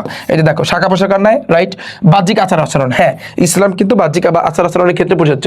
নবী রাসূলগণের প্রতি ঈমান এনে তাদের দেখানো পথ অনুসরণ করে লাভ করা যায় সত্য ও ন্যায়ের পথ, ইহ পরকালীন শান্তি, অডেল সম্পত্তি, জীবনেও না। সম্পত্তি তুমি পাবা কি? 1 আর 2, আমাদের 1 আর 2, একটা ভুল প্রমাণ করলেই হয়েছে। জনাব তাওহিদ তাকদীরের বিশ্বাস করেন, তিনি যখন সফল বা বিফল হন তখন তার করণীয় কি? মানে জনাব তাওহিদ তাকদীরের প্রতি বিশ্বাস হন, তখন তার খুশিতে আত্মহারা হওয়া না, তার শুকর আদায় করতে হবে, সবর বা ধৈর্য ধারণ করতে হবে। এই দুইটা জিনিসই, এই যে দেখো, কোনোভাবেই এমনভাবে খুশিতে আত্মহারা হওয়া যাবে না। দেখো, এক মধ্যবয়সী মহিলা শিশু সন্তানকে নিয়ে বাসে করে যাচ্ছিলেন, হঠাৎ একটি দুর্ঘটনা পতিত হয়, উক্ত মহিলা মৃত্যুবরণ করেন। খেয়াল করো, দেখ, মহিলা বাসে করে তার সন্তানকে নিয়ে যাচ্ছিল, হঠাৎ একটা কিন্তু দুর্ঘটনা হয়েছে, মহিলা কিন্তু মারা গেছে, কিন্তু কোলের যে শিশুটা অলৌকিকভাবে বেঁচে গেছে, তা দেখে লোকে বলে যে রাখি আল্লাহ মারে কে? তাহলে উক্ত লোকদের বক্তব্য কোন বিষয়টি প্রকাশ পেয়েছে? এটা কি তাওহিদ, মোজেজা, তা কিরামত, না শাফায়েত? বলো, এটা অ্যান্সার দাও। কে কে বলতে পারবা? বলো বলো বলো, এটা কোনটা? বলো ভাইয়া, তাহলে এটা কোনটা? এটা কোনটা? হ্যাঁ, এটা হয়েছে কিন্তু ভাইয়া তোমার তাওহিদ। কেন জানো? তাওহিদ মানে কি তোমরা বলবা? তাওহিদ মানে হয়েছে একাত্মবাদ। একাত্মবাদ বলতে কিন্তু আমরা কিন্তু ভাইয়া আল্লাহ তাআলার প্রতি বিশ্বাস স্থাপন করা এখানে বোঝাচ্ছে, কারণ রাখি আল্লাহ মারিকে, একমাত্র আল্লাহর কথাই কিন্তু বলছে, এই জন্য কিন্তু এখানে প্রকাশ করেছে তাওহিদ। ওকে, তো এই ধরনের বিশ্বাসে পূর্ণতা কিন্তু লাভ করবে কি? আমানত, ইমান। ইমান এই ধরনের বিশ্বাস যে আল্লাহ তাআলা রাখছে, আল্লাহ মারছেও আল্লাহ, তার মানে এখানে কিন্তু আমার অবশ্যই ইমান আছে, ইমানের জোর আছে বলে কিন্তু আমি এই কথাগুলো বলতে পেরেছি। ডান, শেষ। টাইপ 1 আমাদের ডান, টাইপ 2 রেডি? ভাইয়া বুঝছো? দেখো কতটা ইজি, তুমি আমার সাথে একটু থাকো এবং একটু আমার সাথে পড়ো, তুমি দেখবা যে কতটা তোমার কাছে পানির মতো সহজ বানাই দিই প্রত্যেকটা টপিক। হ্যাঁ, কোনো চাপ নেওয়া যাবে না, কোনো চাপ নিবা না তুমি। এরপর আসে কিন্তু টাইপ নাম্বার 2টা, কিন্তু আমি কুফর নিয়ে আলোচনা করব, কারণ তোমাদের সিলেবাসের ভিতরে যে কয়টা পার্ট নিয়ে কথা বলছে আমি সেগুলো নিয়ে ইনশাল্লাহ কথা বলবো। কুফর শব্দের অর্থ কি? তবে দেখো, আমরা কুফরটা আগে জানবো যে তোমাদের বই থেকে কতটুকু জানা দরকার। তোমরা তোমাদের বইটা বের করো, হ্যাঁ, কারণ এই বইটা ইম্পর্টেন্ট, এগুলো তুমি বাদ দিতে পারবে না। দেখো, কুফর অর্থ কি জানো? মাথায় রাখবা, কুফর আল কুফরু আরবি শব্দ, কিন্তু শব্দের আবিধানিক অর্থ হচ্ছে অস্বীকার করা, অবিশ্বাস করা, ঢেকে রাখা, গোপন করা, অকৃতজ্ঞতা প্রকাশ করা, অবাধ্য হওয়া। একটু মাথায় রাখবা। তাহলে কুফর অর্থ কিন্তু অস্বীকার করা, মেইন অর্থ কিন্তু এটা, অস্বীকার করা অথবা অবিশ্বাস করা। প্রত্যেকটাই কিন্তু তোমার পড়তে হবে, কারণ অনেক সময় তোমার এমসিকিউতে দিয়ে দেয়। তাহলে কুফর অর্থ কিন্তু অস্বীকার করা, মুখস্থ করো। কুফর অর্থ কি? অস্বীকার করা, অবিশ্বাস করা, ডেকে রাখা, গোপন রাখা। আমি বুঝাচ্ছি তোমাকে। দেখো, এটা মানে কি? কুফর অর্থ হচ্ছে অস্বীকার করা বা অবিশ্বাস করা। যেমন আল্লাহ তাআলা মনোনীত দিন ও ইসলামের মৌলিক বিষয়গুলোর প্রতি কোনো একটির প্রতি অবিশ্বাস করাকে কুফর বলে। এখন তুমি বলবা ভাইয়া মৌলিক বিষয় কয়টা? ওই যে 7টা। কি কি? আমানতু বিল্লাহি, আমি আল্লাহ তাআলার প্রতি বিশ্বাস এনেছি। ও মালাইকাতিহি, আমি কি মানে হচ্ছে ফেরেশতাদের প্রতি বিশ্বাস স্থাপন করেছি। অকুতুবিহি, আমি কিতাব সমূহের প্রতি বিশ্বাস স্থাপন করেছি। অরসুলিহি ওয়াল ইয়াউমিল, এই যে তোমাদেরকে আমি যেটা পড়াইছি ইমানে মুফাসসাল কিন্তু বলা হয়। তো এইখানে যে 7টা বিষয়, আল্লাহ তাআলার প্রতি বিশ্বাস, ফেরেশতাদের প্রতি বিশ্বাস, কিতাব সমূহের প্রতি বিশ্বাস, রাসূল সাল্লাল্লাহু আলাইহি ওয়াসাল্লাম মানে রাসূলগণের প্রতি বিশ্বাস, তো এই যে বিশ্বাস, এর যদি একটাও মানে ইসলামের যে মৌলিক বিষয়, এগুলো যদি তুমি একটাও অবিশ্বাস করো, তার মানে তুমি কিন্তু তোমাকে কুফর মানে কাফের। হ্যাঁ, তার মানে একটু পড়ো যে কুফর অর্থ কি বলো? অস্বীকার করা বা অবিশ্বাস করা বা ডেকে রাখা বা গোপন রাখা, এটা। আর এটা সংজ্ঞা যদি আমি বলি, আল্লাহ তাআলার মনোনীত দিন কি? ইসলাম। এই ইসলামের মৌলিক বিষয়গুলোর কোনো একটা, আল্লাহ তাআলার মনোনীত দিন কি? ইসলাম। এই ইসলামের মৌলিক বিষয়গুলোর কোনো একটা যদি তুমি অবিশ্বাস করো, অবিশ্বাস করাকে কুফর বলা হয়, বুঝছো? তাহলে কুফর হচ্ছে কি? ইমানের বিপরীত। এটা একেবারে মুখস্থ রাখবা। কুফর মানে কিন্তু ভাইয়া ইমানের কি বিপরীত, অর্থাৎ ইমান মানে কি? বিশ্বাস স্থাপন করে না, আর কুফর মানে হচ্ছে অস্বীকার করা, বিশ্বাস না করা মানে অবিশ্বাস করা, যেটাকে আমরা বলতে পারি। তো ইসলামের মৌলিক বিষয়গুলোতে বিশ্বাসের নামই হচ্ছে, কিন্তু আমরা জানি ইসলামের যতগুলো মৌলিক বিষয় আছে না, ওই যে 7টা, এটাকে আমরা বলতে পারি ইমান। আর এসব যদি তুমি অবিশ্বাস করো, তার মানে সেটাকে বলা হয় কুফর। এক কথা এক বাক্যে। তার মানে আমরা ইমান এবং কুফর কিন্তু পরস্পর কি? বিপরীত। ওকে, এখন আসি কাফের। যে ব্যক্তি কুফর করে বা কুফরে লিপ্ত, তখন আমি তাকে কি বলতে পারি? কাফের। অর্থাৎ কোনো ব্যক্তি যদি ইসলামের কোনো মৌলিক বিষয়ে অবিশ্বাস করে, তখন আমরা ডিরেক্টলি তাকে বলতে পারি কাফের। কোনো একজন ব্যক্তি যদি ইসলামের কোনো বিষয়ে অবিশ্বাস করে, কোন একটা বিষয়, তাকে বলা হয় কাফের। কাফের অর্থ কিন্তু অবিশ্বাসী বা অস্বীকারী। তো মানুষ নানাভাবে কিন্তু কাফের বা অবিশ্বাসী হতে পারে। যেমন আল্লাহ তাআলার অস্তিত্ব অবিশ্বাস বা অস্বীকার করা, তোমার ভিতরে কিন্তু সন্দেহ জাগতে পারে না যে আল্লাহ তাআলা আছে কিনা বা সে এক বা কিনা, এরকম হইতে পারে না মানুষের ভিতরে, তো ডাইরেক্ট কাফের, কোনো কথা নাই। তো এটা দেখো আল্লাহ তাআলার অস্তিত্ব অবিশ্বাস বা অস্বীকার করা ধারা, অর্থাৎ আল্লাহ নেই এমন কথা বললে সে ব্যক্তি কাফের হয়ে যাবে। যদি কেউ বলে যে আল্লাহ নেই, সে কিন্তু ডাইরেক্ট কাফের। আল্লাহ তাআলা গুণাবলী অস্বীকার করা, আল্লাহ তাআলা গুণাবলী যেমন কি আল্লাহ তাআলা সৃষ্টিকর্তা বা রিজিক দাতা না মানা, তিনি যে সৃষ্টিকর্তা, তিনি আমাদের রিজিক দিয়ে থাকেন, এগুলো না মানলে কিন্তু সে কিন্তু ডাইরেক্ট কাফের। এবার দেখো ইমানের 7টা মৌলিক বিষয় যে কোনো একটি যদি অবিশ্বাস করা, যেমন ফেরেশতা, নবী রাসূল, আসমানি কিতাব, আখিরাত, তাকদীর, তারপরে আসে দেখো এগুলো অবিশ্বাস করলে সে কাফের। ইসলামের মৌলিক ইবাদতগুলো অস্বীকার করা, যেমন কি ইসলামের মৌলিক ইবাদত কোনগুলো, যেমন সালাত আদায় করা, সালাত মানে কি ওই যে আমরা যে নামাজ পড়ি, জাকাত দেওয়া, জাকাত দেওয়া তো জানো, সওম মানে রোজা রাখা, হজ করা, তো এগুলো হচ্ছে কিন্তু মৌলিক ইবাদত। খেয়াল করো, ইসলামের মৌলিক ইবাদত আর ইসলামের মৌলিক বিষয় একটা জিনিস, ইবাদত এক জিনিস। শোনো, ইসলামের মৌলিক বিষয় হচ্ছে তোমার 7টা, ওই যে আমানতু বিল্লাহি, আমি আল্লাহর উপর ঈমান আনলাম, তারপর ফেরেশতাগণ, নবী রাসূল, আসমানি কিতাব, এটাকে বলা হয় ভাইয়া মৌলিক বিষয়, মৌলিক বিষয়। আর এটা হচ্ছে কিন্তু মৌলিক ইবাদত। ইবাদতের ভিতরে আছে সালাত, জাকাত, তারপর সাওম, হজ ইত্যাদি। এবার দেখো হালালকে হারাম মনে করা, হালালটাকে কি মনে করা, হারাম মনে করা। অনেক সময় হালাল খাদ্যকে হারাম মনে করে তোমার হচ্ছে কিন্তু না খাওয়া, অনেক সময় যে হারাম মনে করতেই পারে। এবার দেখো হারামকে হালাল মনে করা, যেমন মদ বলো, জুয়া বলো, সুদ খাওয়া, ঘুষ খাওয়া, এগুলো কিন্তু হালাল বা জায়েজ কিন্তু মনে অনেক সময় হয় না। মদকে অনেকে জায়েজ বলে, তারপর জুয়া, সুদ, ঘুষ এগুলোকে জায়েজ মনে করে, তো তার ভিতরে কিন্তু ইমানই নাই, সে কাফের। ইচ্ছাকৃতভাবে কাফেরদের শ্রেষ্ঠ মনে করে তাদের অনুসরণ করা বা তাদের ধর্মীয় চিহ্ন কিন্তু ব্যবহার করা। কাফেরদের অনেক সময় দেখো না ট্যাটু ইউজ করে, ইউজ করে, এগুলো কাফেরদের, তো ডাইরেক্ট কাফের। ইসলামের তো গুরুত্বপূর্ণ কোনো বিষয় নিয়ে ঠাট্টা বিদ্রুপ করা, যে মহানবী সাল্লাল্লাহু আলাইহি ওয়াসাল্লাম কিংবা কোরআনকে নিয়ে কিন্তু ঠাট্টা বিদ্রুপ করা বা উপহাস করা, যদি এগুলো কেউ করে তার ভিতরে কিন্তু ঈমান নাই। ওকে, তো উপরেও উল্লেখিত কাজগুলো করার মাধ্যমে মানুষ কিন্তু কাফের হয়ে যায়, যেই কাজগুলো করে ডাইরেক্ট কাফের। এবার আসছে কিন্তু কুফরের পরিণতি ও কুফল। মানব জীবনে কুফরের পরিণতি অত্যন্ত ভয়াবহ, অত্যন্ত ভয়াবহ। মানে কুফর মানে যারা এই সকল কাজকর্ম করে থাকে, কুফরের ফলে শুধু দুনিয়াতেই নয় বরং আখিরাতে মানুষকে শোচনীয় পরিণতি মানে হচ্ছে কিন্তু পরিণত হবে। কিরকম? যেমন 1 নম্বরে তুমি দেখো এর কতিপয় কুফল নিম্নে উল্লেখ করা হলো। অবাধ্যতা ও অকৃতজ্ঞতা। কুফর মানুষের মধ্যে অবাধ্যতা ও অকৃতজ্ঞতার একটা জন্ম দেয়। অবাধ্যতা ও অকৃতজ্ঞতা মানে কৃতজ্ঞতার জন্ম দেয়। যেমন আল্লাহ তাআলা আমাদের সৃষ্টিকর্তা, হ্যাঁ, এবং তিনি আমাদের লালন পালন করেন, পৃথিবীর সকল নিয়ামত তার দান। কাফের ব্যক্তি আল্লাহ তাআলাকে অবিশ্বাস করে, এইসব নিয়ামত অস্বীকার করে, তো সে আল্লাহ তাআলার প্রতি অকৃতজ্ঞ হয় এবং আল্লাহ তাআলা বিধিনিষেধ অমান্য করে, ফলে সমাজে সে অবাধ্য ও অকৃতজ্ঞ হিসাবে কিন্তু পরিচিত, সে অকৃতজ্ঞ হিসাবে কিন্তু পরিচিত। এবার আসছে কিন্তু দেখো, এটা তো বুঝছো, তুমি বুঝছো যে আল্লাহ তাআলা কি করে, পৃথিবীর সকল নিয়ামতই কিন্তু তার দান, কারণ সে যদি না দান করতো তাহলে কি হইতো না। কাফের ব্যক্তি আল্লাহ তাআলাকে অবিশ্বাস করে, এইসব নিয়ামত অস্বীকার করে। পরে দেখো পাপাচার বৃদ্ধি। কাফের ব্যক্তি আল্লাহ তাআলা, পরকাল, হাসর, মিজান, জান্নাত, জাহান্নাম ইত্যাদি অবিশ্বাস করে, যে তোমার পরকাল, হাসর, মিজান, জান্নাত, জাহান্নাম এগুলো মৃত্যুর পরবর্তী জীবনে মানুষকে তার কিন্তু কৃতকর্মে কিন্তু ফল হিসাব দিতে হবে, এরূপ ধারণাও কিন্তু অনেক সময় অস্বীকার করে। তার নিকট দুনিয়ার কিন্তু জীবনই কিন্তু প্রধান। সুতরাং দুনিয়ার ধন সম্পদের ও আরাম আয়েশের লোভে সে নানা রকম অসৎ অশ্লীল কাজে কিন্তু জড়িয়ে পড়ে। চুরি ডাকাতি বলো, ছিনতাই, সন্ত্রাস, সুদ, ঘুষ, জুয়া ইত্যাদিতে অভ্যস্ত হয়ে ফলে সে পাপাচার কিন্তু বৃদ্ধি পায়। হতাশা সৃষ্টি। স্বভাবগতভাবে মানুষ কিন্তু ভরসা করতে পছন্দ করে। ভরসা, যে আমি ভরসা করলাম, কিন্তু আশা ভরসা না থাকলে মানুষ সুন্দরভাবে বেঁচে থাকতে পারে না।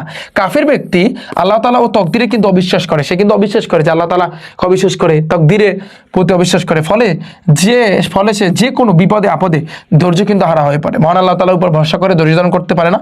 অন্যদিকে তকদিরে বিশ্বাস না থাকায় যে কোনো মানে ব্যর্থতায় সে চরম হতাশায় হয়ে পড়ে। এবার আসি অনৈতিকতার প্রসার। কুফর মানব সমাজে অনৈতিকতার প্রসার ঘটায়। আখিরাত, জান্নাত, জাহান্নামে বিশ্বাস না থাকায় কাফির ব্যক্তি কিন্তু নৈতিকতার গুরুত্ব উপলব্ধি করতে পারে না, কারণ তার মধ্যে বিশ্বাসই নাই ভাই, তো সে কিভাবে নৈতিকতার গুরুত্ব বুঝবে? দুনিয়ার স্বার্থে মিথ্যাচার, অনাচার, ব্যভিচার ইত্যাদি যে কোনো পাপ করতে সে দ্বিধাগ্রস্ত করে না। যে কাফের সে আসলে কিন্তু এই যে মিথ্যা কথা বলা, মদ, ঘুষ, জুয়া এগুলো করতে সে আসলে কিন্তু কিছুই মনে করে না এগুলা। তুমি সমাজে দেখবা বহুত মানুষ আছে যারা এইসব কিন্তু কিছুই মনে করতেছে না, মানে কি তার বিশ্বাসই নাই ভাই, সে ডাইরেক্ট কাফের। এবার দেখো আল্লাহ তাআলা অসন্তুষ্টি কুফরের মাধ্যমে আল্লাহ তাআলার প্রতি অবিশ্বাস, অকৃতজ্ঞতা বা অবাধ্যতা কিন্তু সৃষ্টি হয় একটি পর্ব। এখন দেখো অনন্তকাল শাস্তি, যেমন দেখো পরকালে কাফেররা কিন্তু জাহান্নামে যন্ত্রণাদায়ক কিন্তু শাস্তি ভোগ করবে, কারণ তারা জাহান্নামে যাইবে, জাহান্নামে একেবারে চিরকাল থাকবে। আল্লাহ তাআলা বলছে ওয়ালিল্লাযিনা কাফারু, এখানে পুরো আয়াতটা কিন্তু বুঝাচ্ছে না। হ্যাঁ, হয়তো বা এখানে আয়াতটা একটু ঝাপসা ঝাপসা লাগতেছে না, তো বইয়ের পিডিএফ কিন্তু এরকম ঝাপসা লাগে কেন আমি জানি না। দেখো আল্লাহ তাআলা কিন্তু বলছে সূরা বাকারা আয়াত নাম্বার হচ্ছে কিন্তু 39, আর যারা কুফরি করবে এবং আমার নির্দেশনাগুলোকে অস্বীকার করবে তারাই জাহান্নামের অধিবাসী, সেখানে তারা চিরদিন থাকবে। এটা কোরআনের একটা আয়াত। তো কোরআনের আয়াত যেখানে কিন্তু বলছে যে আর যারা কুফরি করবে এবং আমার নিদর্শনগুলোকে অস্বীকার করবে, খেয়াল করো পড়ো এগুলো শোনো।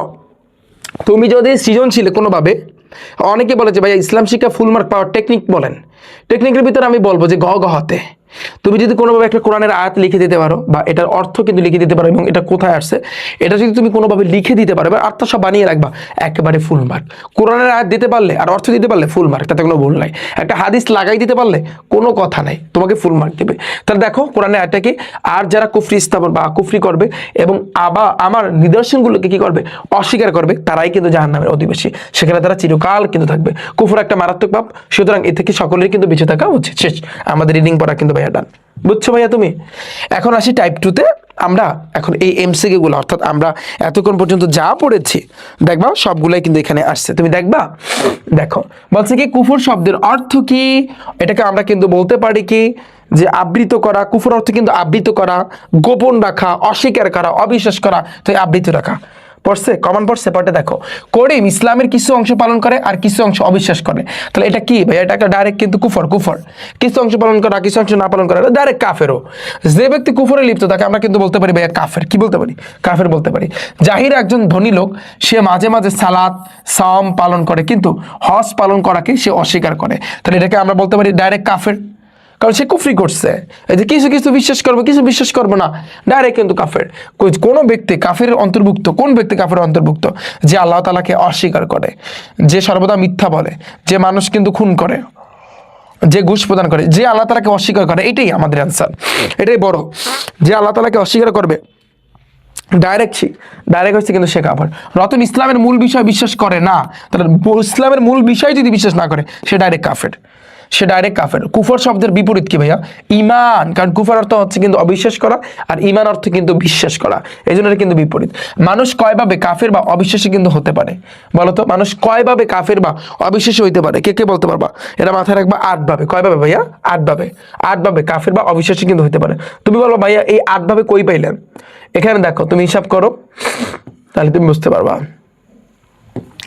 এই যে দেখো, এই যে কাফের পরে যেখানে উদাহরণ দিচ্ছে যে কাফের বা অবিশ্বাসী হতে, ক খ 1 2 3 4 5 6 7 8, এই যে দেখো এই 8টা, এখানে কিন্তু 8টা কিন্তু লাইন আছে, তো তার মানে কিন্তু 8 ভাবে। কয় ভাবে ভাইয়া? 8 ভাবে। এটা মাথায় রাখবা যে সে কিন্তু 8 ভাবে হইতে পারে। মানে মদ পান করাকে হালাল মনে করে, তার কাজটা কিসের অন্তর্ভুক্ত? এটা কিন্তু একেবারে কুফরির অন্তর্ভুক্ত, এটা কিন্তু ভাই কুফরির অন্তর্ভুক্ত। দেখো জনাব তালাহার জমিতে এবারে প্রচুর ফসল কিন্তু হওয়ার জন্য তিনি খুশি হয়ে বলেন যে জমি আমাকে অনেক ফসল কিন্তু দিয়েছেন। তো জমি কি ফসল দিছে না মহান আল্লাহ তাআলা দিছে? তার মানে যে তার যে কাজটা, এই যে কাজটা করছে ডাইরেক্ট কুফর, সে কিন্তু কুফরি করছে। শাকের ইসলামের ইবাদত সমূহ অস্বীকার করে, ইসলামের দৃষ্টি তাকে কি, তাকে আমরা কিন্তু বলতে পারি কাফের বলতে পারি। কারণ ইসলামের মূল বিষয়, তারপর ইবাদত, এইগুলো যারা কিন্তু অস্বীকার করে তাকে কিন্তু আমরা কিন্তু বলতে পারি কি ভাইয়া? তাকে কিন্তু আমরা কি বলতে পারি? কাফের বলতে পারি। ক্লিয়ার? পরে দেখো হালালকে হারাম ও হারামকে হালাল মনে করা, হুইচ ইজ কুফর, এটাকে আমরা বলতে পারি কুফর। হারাম বস্তুকে হালাল মনে করা কি ভাইয়া? কুফর। তারপর দেখো হাসিব মনে করে যে এই পৃথিবীর জীবনই একমাত্র জীবন, মৃত্যুর পরে মানুষ মাটির সঙ্গে মিশে যাবে, তাকে আর কোনোদিন জীবিত করা হবে না, তার ধারণা কিন্তু ডাইরেক্ট কিন্তু কুফর ভাইয়া, তার ধারণা কি? কুফর। অনেক ইচ্ছাকৃতভাবে প্রকাশ্যে কুফরের চিহ্ন ধারণ করা বা ক্রুশ বিধান করা বা পৈতা পড়া, এটা কিন্তু ডাইরেক্ট কিন্তু ভাইয়া কি? কুফর। ওই যে বললাম না, লাইনে কিন্তু আছে, কুফর মানুষের মধ্যে জন্ম দেয় কি? প্রতারণার, মিথ্যাচারের, অকৃতজ্ঞতা। তার ভিতরে কিন্তু অকৃতজ্ঞতা কিন্তু জন্মায়, অকৃতজ্ঞতা। কুফর মানুষকে কি জন্ম দেয় ভাইয়া? অকৃতজ্ঞতা। পরে দেখো যে কোনো ব্যর্থতায় কাফিররা কোন কারণে হতাশ হয়ে পারে? একমাত্র কুফর বা হচ্ছে কিন্তু যে কোনো ব্যর্থতায় কাফিররা কোন কারণে হতাশ হয়ে পড়ে? ধৈর্যহীনতায় বা তকদিরের অবিশ্বাস, আল্লাহ অসন্তুষ্টি, এটা কিন্তু হবে তকদিরের অবিশ্বাস। এটা কিন্তু তোমার হইতে পারে তকদিরে অবিশ্বাস, কারণ তকদিরে অবিশ্বাস, তারা তাকদিরের প্রতি তার ভরসা নাই যে আল্লাহ তাআলা আমার জন্য ভালো কিছু রাখছে, এই বিশ্বাসটাই নাই। অনেকে হয় না এরকম হতাশ, এমন হতাশ হয়েছে, ডিপ্রেশন শেষ, মাই গড আমি সুইসাইড করবো, আমি এখানে শেষ হয়ে যাবো, আমি ওকে ছাড়া বাঁচবো না। কেন? মায়েরা ভূত বানায় রাখবো, ওর চেয়ে ভালো বেটার তোর জন্য ওয়েট করতেছে, তুই কেন মরবি? এত মরার শখ জাগছে কে? আর মরলে তো সারা জীবন জাহান্নামে থাকবি, এত মরণ কি? হ্যাঁ, সামান্য একটা ওই যে বিলেট দিয়া যখন এই যে নখ কাটা হয় যখন কাটি, তখনই আমার ভয় লাগে, আমার ওইটা তো দূরের কথা, আঙ্গুলে জাস্ট একটু হালকা লাগলে এই কলজা মলজা কাঁপে, আর এরা মরবে। ফালতু বলাপান আসে কোত্থেকে এটি? নিম্নের দেখো কারদের জীবন চরম হতাশাগ্রস্তভাবে অতিবাহিত হয়, যারা আসলে কিন্তু কাফের, কারণ কাফেরদের তারা আসলে কাউকে বিশ্বাস করতে পারতেছে না, মানে আল্লাহ তাআলাকে বিশ্বাস করতে পারতেছে না, সো এই জন্য তারা কিন্তু হতাশাগ্রস্ত। পরে দেখো জনাব সালেহ একজন অসাধু, পাপী ও হতাশাগ্রস্ত ব্যক্তি, যে কোনো অনৈতিক কাজ সে বিনা দ্বিধায় করতে পারে, সুতরাং ইসলামের দৃষ্টিতে সে কি ডাইরেক্ট কাফের, একেবারে কাফের। দেখো মানব সমাজে অনৈতিকতার প্রসার কিন্তু ঘটে কারদের অনৈতিকতা একমাত্র কাফের গন্ধের। ওকে, হতাশা সৃষ্টি হয় কিন্তু কিসের দ্বারা ভাইয়া? কুফরির মাধ্যমে। কুফরি করলেই হয়েছে, জাহান্নামে কারা চিরকাল থাকবে? যারা কাফের। পরে দেখো কোন ব্যক্তি চিরস্থায়ী কিন্তু জাহান্নামে যন্ত্রণাদায়ক শাস্তি কিন্তু ভোগ করবে? একমাত্র কাফের। এই স্লাইডগুলো আমি কিন্তু দিয়ে দেবো ভাইয়া। কুফর শব্দের অর্থ কি ভাইয়া? অস্বীকার করা, ঢেকে রাখা, অনিয়া প্রকাশ করা। এটা কিন্তু হইতে পারে। অনিয়া কি প্রকাশ করা বলো তো ভাইয়া? কে বলতে পারবা? অনিয়া প্রকাশ করা না, এটা তুমি সংজ্ঞার ক্ষেত্রে মানে শব্দের অর্থ তুমি দেখো ভাইয়া, তুমি দেখো। আমি যদি একটু উপরে যাই, যে অস্বীকার করা, অবিশ্বাস করা, ডেকে রাখা, গোপন করা, অকৃতজ্ঞতা প্রকাশ করা, অবাধ্য, বাট কোথাও কিন্তু অনীহা নাই, তার মানে এটা কিন্তু ভুল। এইটা ভুল হইলে মানে তার অস্বীকার করা আর ডেকে রাখা এই দুইটা কিন্তু সত্য। অস্বীকার করা আর ডেকে রাখা এই দুইটা কিন্তু ভাইয়া সত্য। ওকে, এরপর দেখো ভাইয়া পরেরটা কি বলছে, যে ইমানের সম্পূর্ণ বিপরীত কি ভাইয়া? কুফর। ইমানের সম্পূর্ণ বিপরীত হচ্ছে কিন্তু তোমার জানো কুফর, নিফাকও না শিরকও না, এটা মাথায় রাখবা। কুফর কি বলতো? ইসলামের মৌলিক বিষয় অস্বীকার করা, মহান আল্লাহ গুণাবলী কিন্তু অস্বীকার করা, কোরআনে কোনো আয়াতকে অস্বীকার করা। আমরা কিন্তু জানি ডাইরেক্ট কিন্তু যে এগুলাই আমাদের কিন্তু অ্যান্সার কিন্তু হবে, এগুলাই তিনটাই কিন্তু আমাদের অ্যান্সার হবে। হ্যাঁ, পরে দেখো কুফরি কাজ বর্জনীয়, কারণ এর মাধ্যমে মানুষের মধ্যে জন্ম নেয় ইসলামের মৌলিক বিষয় অস্বীকার করা, রাইট, মহান আল্লাহ তাআলার গুণাবলী অস্বীকার করা, কুফরে কোরআনের, এটাই আমাদের অ্যান্সার কিন্তু এই তিনটাই হবে। ছোট্ট কম্পিউটার্সে কুফর মানুষের মধ্যে জন্ম দেয় অকৃতজ্ঞতা, তারপর কুপরণতা, অবাধ্যতা। তাহলে তুমি বলো এটা কোনটা হবে? কোনটা হবে ভাইয়া?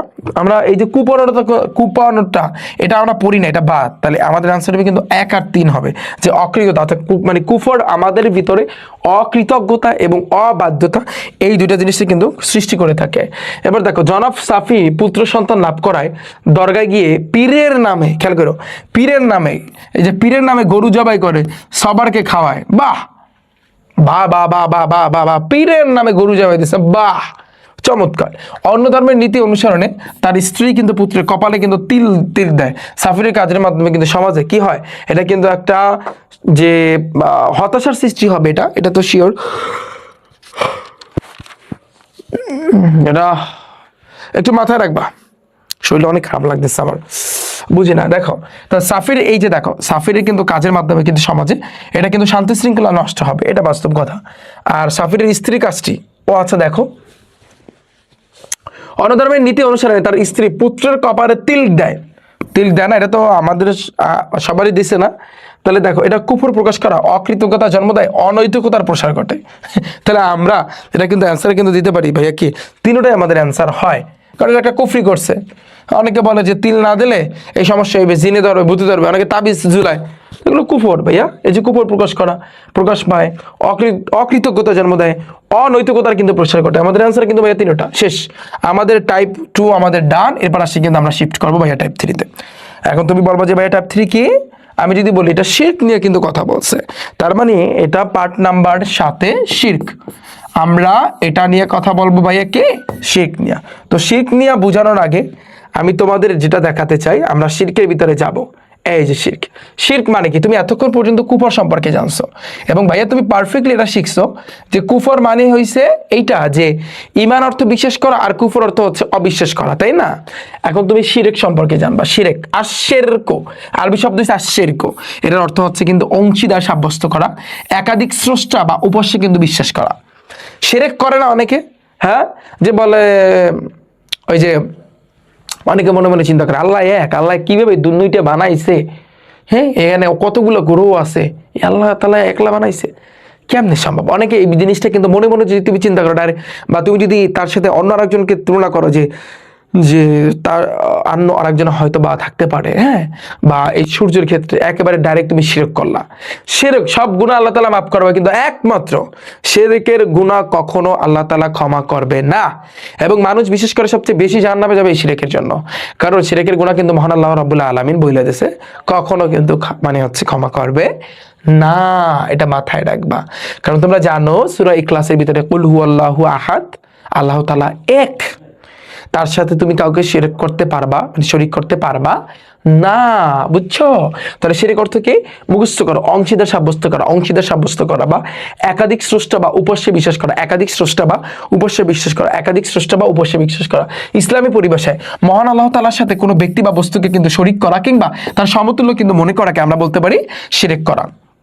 ঠিক আছে, মহান আল্লাহ তাআলার সাথে কোনো ব্যক্তি বা বস্তুকে শরীক করা কিংবা তার সমতুল্য মনে করা, এটা মাথায় রাখবা যে মহান আল্লাহ তাআলার সাথে কোনো ব্যক্তি বা কোনো বস্তুকে শরীক করা কিংবা তার সমতুল্য মনে করা। বিষয়টা তুমি খেয়াল করছো? মহান আল্লাহ রাব্বুল আলামিনের সাথে কোনো ব্যক্তি হোক বা বস্তু হোক তাকে কিন্তু শরীক করা, কোনো ব্যক্তি বা বস্তু, কোনো ব্যক্তি মুক্ত করা, কোনো ব্যক্তি বা বস্তুকে শরীক করা কিংবা তার সমতুল্য মনে করা যে তার মতো কেউ আরেকজন আছে, তাহলে ডাইরেক্ট কিন্তু শিরক। যে ব্যক্তি শিরক করে তাকে আমরা কিন্তু বলতে পারি মুশরিক, মাথায় রাখবা। আর যে ব্যক্তি কুফরি করে তাকে বলা হয় কাফের, এটা মাথায় রাখবা। যে ব্যক্তি কুফরি করে তাকে বলা হয় কাফের, আর যে ব্যক্তি শিরক করে তাকে বলা হয় মুশরিক।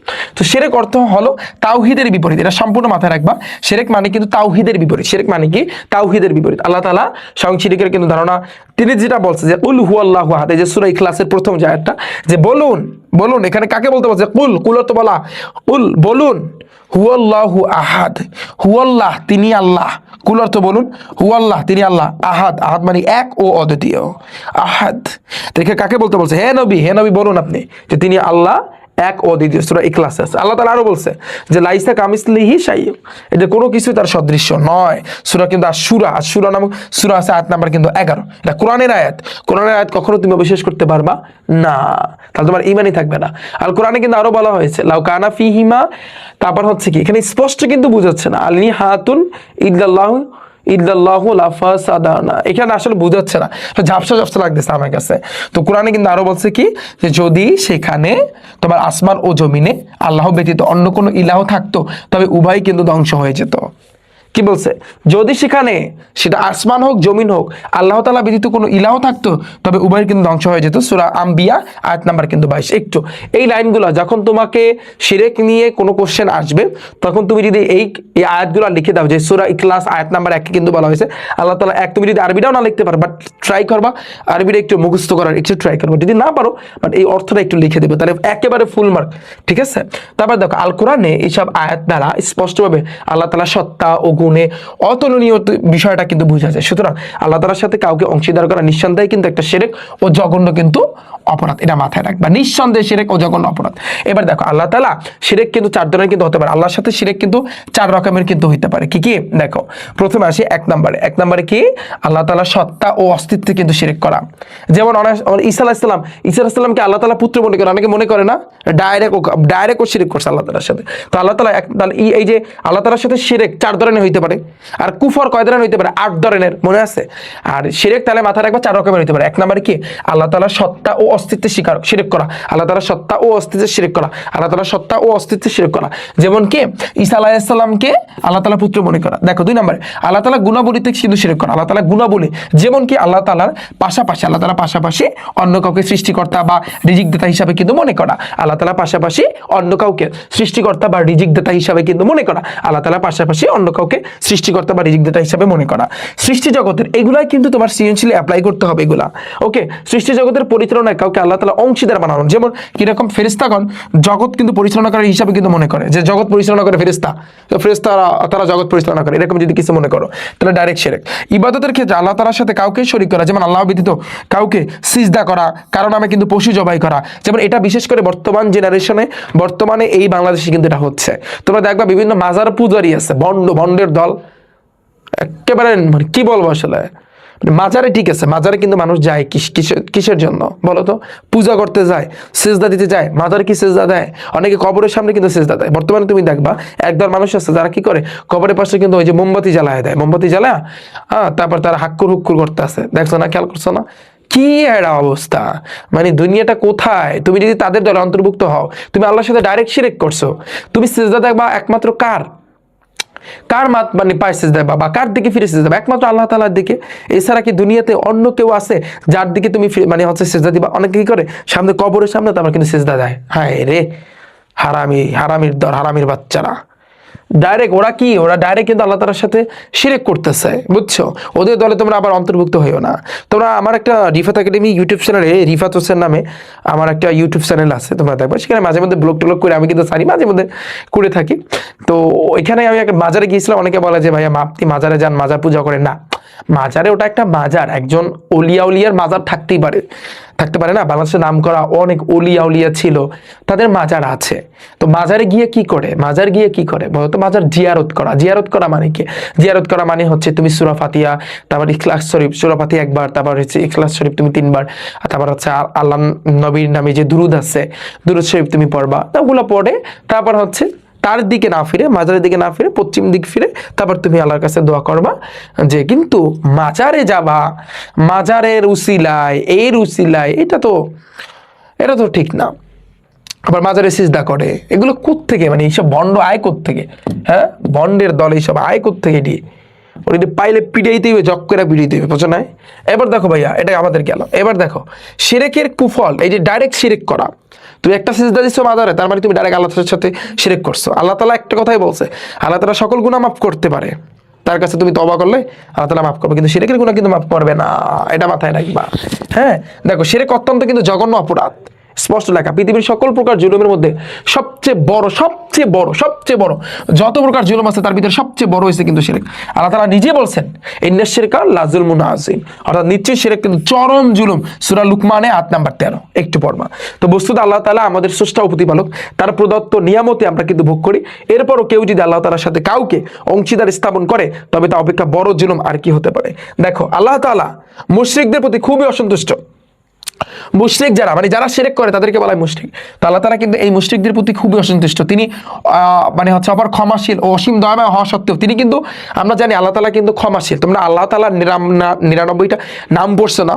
হ্যাঁ, তার ভিতরে কিন্তু অসীম মানে সে কিন্তু ক্ষমাশীল, দয়াময়। কিন্তু আল্লাহ তাআলা এগুলো থাকা সত্ত্বেও শিরকের অপরাধ কখনো ক্ষমা করবেন না। আল্লাহ তাআলা নিজে বলছে সূরা আন-নিসা আয়াত নাম্বার এই যে দেখো 48, ইন্নাল্লাহা লা ইয়াগফির আইয়ুশরাকা বিহি ওয়া ইয়াগফিরু মা। আচ্ছা, এখানে আমি বুঝতেছি না, স্পষ্ট ঝাপসা লাগতেছে, পুরো পিডিএফটা কিন্তু ঝাপসা, এই জন্য কিন্তু আসলে বোঝাচ্ছে না। বাট আমি যদি তোমাদের বইটা হাতে নিই, তাহলে এই আরবিগুলো আমি কিন্তু বলতে পারবো। কারণ এখানে ভাইয়া ঝাপসা কিন্তু চিনাচ্ছে, মানে লেখাগুলো কিন্তু আসতেছে না। দাঁড়াও আমি একটু আরবিটা শোনাই। আল্লাহ তাআলা বলছে, এই যে দেখো আমি তোমাদের বইটা হাতে নিচ্ছি, যে ইন্নাল্লাহা লা ইয়াগফিরু আইয়ুশরাকা বিহি ওয়া ইয়াগফিরু মা দুনা যালিকা লিমান ইয়াশাউ। সূরা আন-নিসা আয়াত নাম্বার কিন্তু আসছে, স্পষ্ট কিন্তু আল্লাহ তাআলা বলছে যে নিশ্চয়ই আল্লাহ তাআলার সাথে শিরক করার অপরাধ ক্ষমা করবেন না, অর্থাৎ ব্যতীত যে কোনো পাপ, অর্থাৎ যাকে ইচ্ছা তিনি কিন্তু ক্ষমা করতে পারেন। কিন্তু শিরকের গুনাহ কখন আল্লাহ তাআলা কিন্তু ক্ষমা করবে না। এই যে মাজারে পূজারি যে বন্ডের দল যেগুলো আছে, জীবনেও ক্ষমা করবে না। বস্তুত দেখো আল্লাহ তাআলার দয়া, ক্ষমা ও রহমত ব্যতীত দুনিয়া আখিরাতের তুমি কখনোই কিন্তু কল্যাণ অর্জন করতে পারবা না। আরো একটা কিন্তু আয়াত আছে, আল্লাহ তাআলা বলছে যে ইন্নাহু মাইয়ুশরিক বিল্লাহি ফাকাদ হারামাল্লাহু আলাইহিল জান্নাতা ওয়াহুন নার। বলছে কি, যে ব্যক্তি আল্লাহর সাথে শিরিক করবে আল্লাহ তাআলা তার জন্য অবশ্যই জান্নাত ডাইরেক্ট হারাম করে দিবেন এবং তার আবাস জাহান্নাম। সূরা আল মাইদা আয়াত নাম্বার 72, কোরআনের আয়াত। তুমি অবিশ্বাস করতে পারবা না, কোনো চান্স নাই। তার মানে এগুলো থেকে একটু সতর্ক থাকবা। এবার দেখো আমরা একটু নিচের এই অংশটা কিন্তু একটু পড়বো, তারপর আমরা কিন্তু ভাইয়া ডিরেক্টলি এমসিকিউতে যাবো। হ্যাঁ, তুমি দেখো বলছে কি, প্রকৃতপক্ষে শিরক ক্ষমার কিন্তু অযোগ্য, মানে ক্ষমার অযোগ্য। এইরূপ কাজ থেকে সকলেরই কিন্তু সদা সর্বদা সতর্ক থাকতে হবে, এটা মাথায় রাখবে। একটু তোমার সতর্ক থাকা দরকার। ভুলক্রমে আল্লাহ তাআলার সাথে শিরক করে ফেললে সাথে সাথে কিন্তু পুনরায় তোমার কি করতে হবে? ঈমান আনতে হবে। যদি ভুলক্রমে হয়েই যায়, ধরো তুমি হয়ে গেছে, তুমি মাজারে গিয়া তুমি সিজদা দিছো, হয়ে গেছে, এখন তুমি আল্লাহর কাছে মাপ চাও, কান্নাকাটি করো, অবশ্যই আল্লাহ তাআলা মাফ করে দেবে। অথবা বিশুদ্ধ বিশুদ্ধ অন্তরে তওবা করে, একেবারে তওবা করতে হবে এবং আল্লাহর নিকট ক্ষমা প্রার্থনা করতে হবে, সাথে সাথে ভবিষ্যতে এইরূপ গুনাহ তুমি করবা না শপথ নিতে হবে। তাহলে আশা করা যায় আল্লাহ তাআলা চির দয়া এবং করুণার মাধ্যমে পাপ থেকে ক্ষমা করে দিতে পারেন। হ্যাঁ, আমরা অবশ্যই শিরক থেকে বেঁচে থাকবো এবং আল্লাহর প্রতি ঈমান এনে আল্লাহর প্রিয় পাত্র হবো, তাহলে আমাদের ইহকাল এবং পরকাল মঙ্গলময় হবে। ডান। আশা করছি তুমি পুরো শিরকের কনসেপ্টটা বুঝতে পেরেছো। এখন দেখো শিরক অর্থ কি বলতো? অংশীদারের সাব্যস্ত করা, তাই না? এটা দেখো অংশীদার সাব্যস্ত করা। এবার দেখো এই যে দেখো অবিশ্বাস করা মানে কি? ওই যে কুফর, মনে আছে? আবার গোপন রাখা বা গোপন করা। আল্লাহ তাআলার সাথে অংশীদার সাব্যস্ত করাকে আমরা জানি কি বলে? শিরক বলে। একটু বড় 3 নাম্বার টাইপে আছে আমরা। তাওহীদের বিপরীত, এটা একেবারে স্পষ্ট মাথায় রাখবে। শিরক শিরক তাওহীদের বিপরীত কিন্তু ভাইয়া শিরক। এবার দেখো শিরকের বিপরীত কি ভাইয়া? এটা আমরা বলতে পারি তাওহীদ। কুফরের বিপরীত কিন্তু ঈমান, কিন্তু শিরকের বিপরীত তাওহীদ, তাওহীদের বিপরীত কিন্তু শিরক। আবার কুফরের বিপরীত ঈমান, ঈমানের বিপরীত কিন্তু কুফর। একেবারে টানা মুখস্থ রাখবা যে আমরা জানি ঈমান এর বিপরীত কি? ঈমানের বিপরীত কিন্তু কুফর, কুফর। আবার কুফরের বিপরীত কিন্তু ঈমান। আবার তুমি চিন্তা করো শিরক, এই শিরক যেটা, শিরকের বিপরীত কিন্তু তোমার তাওহীদ, তাওহীদ। আবার এই তাওহীদের বিপরীত কিন্তু তোমার শিরক। এটা কিন্তু ইম্পর্টেন্ট, একটু ভাইয়া তোমরা মাথায় রাখবা। ওকে, পরেরটা আসি। দেখো সূরা আল ইখলাসের প্রথম আয়াত দ্বারা আল্লাহ তাআলা কি বলেছেন? আল্লাহ তাআলা এক মানে হচ্ছে কুমিল্লা বোর্ডে আসছে এটা, তাই না? এখানে কিন্তু হয়তোবা শিরকের কথা বলছেন বা তাওহীদের কথা বলছেন। এটা হয়তোবা কোশ্চেনটা উঠাইতে একটু ভুল হয়েছে। আচ্ছা দাঁড়াও আমি একটু দেখতেছি এই যে পুরো কনসেপ্টটা আসলে কি উঠাইছে। সূরা যে ব্যক্তি আল্লাহ তাআলা কিন্তু খণ্ডন করেছেন। কিসের খণ্ডন করেছেন? খণ্ডন করেছে, সেটা কিন্তু শিরকের কথা বলছে। শিরক শিরক মানে কি খণ্ডন করে দিয়েছে? শিরক। কারণ ওইখানে ডাইরেক্ট প্রথম আয়াতে কিন্তু বলছে আল্লাহ তাআলা এক, অদ্বিতীয়, বাস শেষ, আর কোনো কথা নাই। আল্লাহ তাআলার সাথে শিরক কত ধরনের কিন্তু হইতে পারে? 4 রকমের হইতে পারে। আমরা পড়ছি, বইয়ে পড়ছি। সানজিদা হযরত ঈসা আলাইহিস সালামকে আল্লাহ তাআলার পুত্র মনে করছেন, এইরূপ ধারণাকে এটা একটা ডাইরেক্ট শিরক, ডাইরেক্ট শিরক, কোনো কুফর না, ডাইরেক্ট শিরক। ঈসা আলাইহিস সালামকে আল্লাহ তাআলা পুত্র মনে করে, ডাইরেক্ট শিরক, ডাইরেক্ট শিরক, ডাইরেক্ট শিরক। পৃথিবীর সকল প্রকার জুলুমের মধ্যে সবচেয়ে বড় কোনটি? শিরক। শিরক সবচেয়ে বড় হচ্ছে কিন্তু শিরক। নিশ্চয়ই শিরক কিন্তু চরম জুলুম। কোন সূরার আয়াত? মাথা ময়মনসিংহ বোর্ড 24। এই যে এই জন্য কিন্তু ভাইয়া তোমার এই বইটা মেন বুকে এই সূরাটা কিন্তু ভাইয়া তোমার পড়তে হবে। সূরা না পারলেও, সূরা যদি তুমি না পারো, বাট দেখো নিশ্চয়ই আল্লাহ তাআলার সাথে শিরক করা আল্লাহ তাআলা ক্ষমা করবেন না, এটা হচ্ছে সূরা আন-নিসা। আর জান্নাত হারাম করে দিয়েছে এটা সূরা আল মায়েদা। আর নিশ্চয়ই শিরক হয়েছে বড় জুলুম, এটা সূরা লুকমান আয়াত নাম্বার 13। তার মানে সূরা লুকমান, কোন সূরা? সূরা লুকমান। এটা 24 ময়মনসিংহ বোর্ডে আসছে। চরম জুলুম কোনটি? চরম জুলুম, এটা কিন্তু ডাইরেক্ট শিরক। চরম জুলুম কোনটি? ভাইয়া শিরক। এবার দেখো নিশ্চয়ই শিরক চরম জুলুম বলেছেন কে? মানে হচ্ছে বলেছেন কে? মহান আল্লাহ তাআলা। কারণ এটা যেহেতু সূরাতে আসছে, তার মানে কিন্তু মহান আল্লাহ তাআলা নিজে বলেছেন যে ইন্নাশ শিরকা লাযুলমুন আযীম। শিরককে দেখো, শিরককে সর্বাপেক্ষা বড় জুলুম কিন্তু বলেছেন কে? মহান আল্লাহ তাআলা। তিনি নিজেই বলেছেন, লোকে বলে খাজা বাবার দরবারে কেউ ফিরে না খালি হাতে। খাজা বাবার দরবারে কেউ ফিরে না খালি হাতে। এখানে কোন বিষয়টা প্রকাশ পেয়েছে? ডাইরেক্ট শিরক। আর খাজা বাবার গুল্লি মারি, আর খাজা বাবা। শিরক করার অপরাধ কি বলতো? ডাইরেক্ট জাহান্নাম। ক্ষমার অযোগ্য, ক্ষমার অযোগ্য বড় ধরনের অপরাধ। এখানে আমরা ক্ষমার অযোগ্য কিন্তু আমরা দিতে পারি। আমরা কি দিতে পারি ভাইয়া? ক্ষমার অযোগ্য দিতে পারি। কি দিতে পারি? ক্ষমার অযোগ্য, বুঝছো? হ্যাঁ ডান। এবার দেখো পরেরটা। এবার রাজন মাজারে সিজদা কিন্তু করলো, এই ধরনের কিন্তু কাজের বিপরীত কি? এটা কিন্তু তাওহীদের বিপরীত, আদলের, ঈমানের। তাহলে আমরা কিন্তু ভাইয়া কোনটা দিতে? এখানে কিন্তু তোমার দুইটা হবে ভাইয়া। এটা কিন্তু আদলের, এটা কিন্তু ঈমানের হইতে পারে, ঈমানের। কারণ তার ঈমানই নাই, তার তো ঈমানও থাকবে না। তাহলে এক আর তিন একটু মাথায় রাখবে। হ্যাঁ, মহান আল্লাহ তাআলার সাথে শরীক করা হচ্ছে অকৃতজ্ঞতা, চরম জুলুম, জঘন্য কিন্তু অপরাধ। আমি কিন্তু বলতে পারি এখানে অ্যান্সারটা কিন্তু হয়তোবা তিনটাই হবে। অ্যান্সারটা কি হবে ভাইয়া? তিনটাই হবে। এবার দেখো পরেরটা। শিরক করার অপরাধ কি? অমার্জনীয়, ক্ষমার অযোগ্য। ক্ষমার যোগ্য না, ক্ষমার অযোগ্য, মানে এক আর দুই একটু ভাইয়া মাথায় রাখবা। হ্যাঁ, এবার দেখো বলছে কি আবরার সাহেব নামাজ রোজা, দেখো নামাজ রোজা সবই করেন, তবে তিনি কোরআনের মহানবী সাল্লাল্লাহু আলাইহি সাল্লাম কর্তৃক রচিত বলে মনে করেন। অপরদিকে জামশেদ সাহেব বলেন যে পরিবারের মানে হচ্ছে খরচের যোগান দেই আমি, তাহলে আমি তো রিজিক দাতা, নাউজুবিল্লাহ। তাহলে দেখো আবরার সাহেবের ধারণাটা কি হিসাবে? আবরার সাহেব যেটা ধারণা করছে এটা ঠিক আছে। হ্যাঁ, মানে হচ্ছে কিন্তু না, দাঁড়াও, আবরার সাহেব কি বলছে? সবই তিনি কোরআনের মহানবী সাল্লাল্লাহু আলাইহি সাল্লাম রচিত বলে মনে করেন করতে। অপরদিকে জামশেদ সাহেব, আচ্ছা এটা আবরার সাহেব যেটা করছে, আবরার সাহেব শোনো, এটা কি আমার ভুল আছে বলে মনে করেন?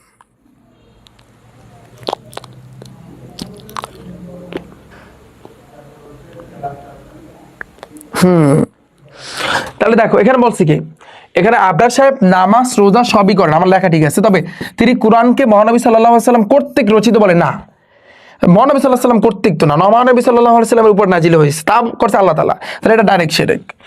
আর পরের জন জামশেদ সাহেবের উক্তির ফলে আল্লাহর অসন্তুষ্ট হবেন, তারপর হচ্ছে অমর্যাদা বৃদ্ধি পাবে, ক্ষমার অযোগ্য অপরাধ কিন্তু হবে। আবার মর্যাদা তো তোমার থাকবে না, ওর মর্যাদা থাকবে।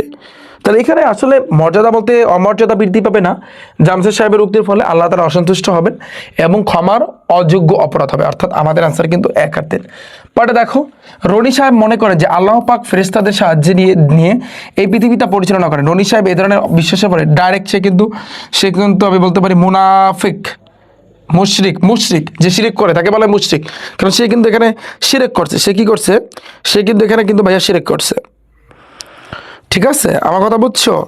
সে কিন্তু এখন শিরক করছে, সে কিন্তু ডাইরেক্ট কিন্তু শিরক করছে। আচ্ছা, তাহলে যদি শিরক করে তার মানে মুশরিক, যদি শিরক করে সে মুশরিক। এমন অবস্থা রনি সাহেবের করণীয় কি? পুনরায় ঈমান গ্রহণ করা, আর কখন এরকম করার শপথ না, মানে হচ্ছে কিন্তু না করার শপথ নেওয়া, খাঁটি অন্তরে তওবা করা। আমাদের অ্যান্সার কিন্তু ভাইয়া তোমার তিনটা হবে, বাস। টাইপ নাম্বার 4 আসছে আমাদের নিফাক নিয়ে কিন্তু কথা বলছে। টাইপ নাম্বার 4টা দেখো ভাইয়া, যা করাচ্ছি তুমি কি এগুলো বুঝতে পারতেছো বলো, নাকি মাথার উপর দিয়ে যাচ্ছে? একেবারে ইজি, একেবারে ইজি না? ফাইন। এখন আমরা যেটা দেখবো সেটা হচ্ছে কিন্তু তোমার নিফাক। তো নিফাকে কি বলছে? পরিচয়। নিফাক অর্থ কি বলো তো? নিফাক অর্থ হচ্ছে কিন্তু ভণ্ডামি, কপটতা, দ্বিমুখী ভাব, ধোঁকাবাজি, প্রতারণা। একটু মাথায় রাখবা, পড়ো। নিফাক মানে কি? ভণ্ডামি, কপটতা, দ্বিমুখী ভাব, ধোঁকাবাজি, প্রতারণা, ভণ্ডামি, কপটতা, দ্বিমুখী ভাব, তারপর হচ্ছে ধোঁকাবাজি, প্রতারণা। এর ব্যবহারিক অর্থ হচ্ছে অন্তরে একরকম ভাব রেখে বাইরে এর বিপরীত অবস্থা। অনেক সময় হয় না, তোমার অন্তরে কাজ করতেছে একরকম কিন্তু বাইরে কিন্তু অন্যরকম, হয় না এরকম? তাহলে এটা মাথায় রাখবা যে এর ব্যবহারিক অর্থ হচ্ছে অন্তরে কিন্তু একরকম ভাব রেখে বাইরে এর বিপরীত অবস্থা প্রকাশ করা, অর্থাৎ অন্তরে বিরোধিতা গোপন রেখে বাইরে আনুগত্য প্রকাশ করা। এটা মাথায় রাখবে যে অন্তরে কি? বিরোধিতা গোপন রেখে বাইরে কি করা?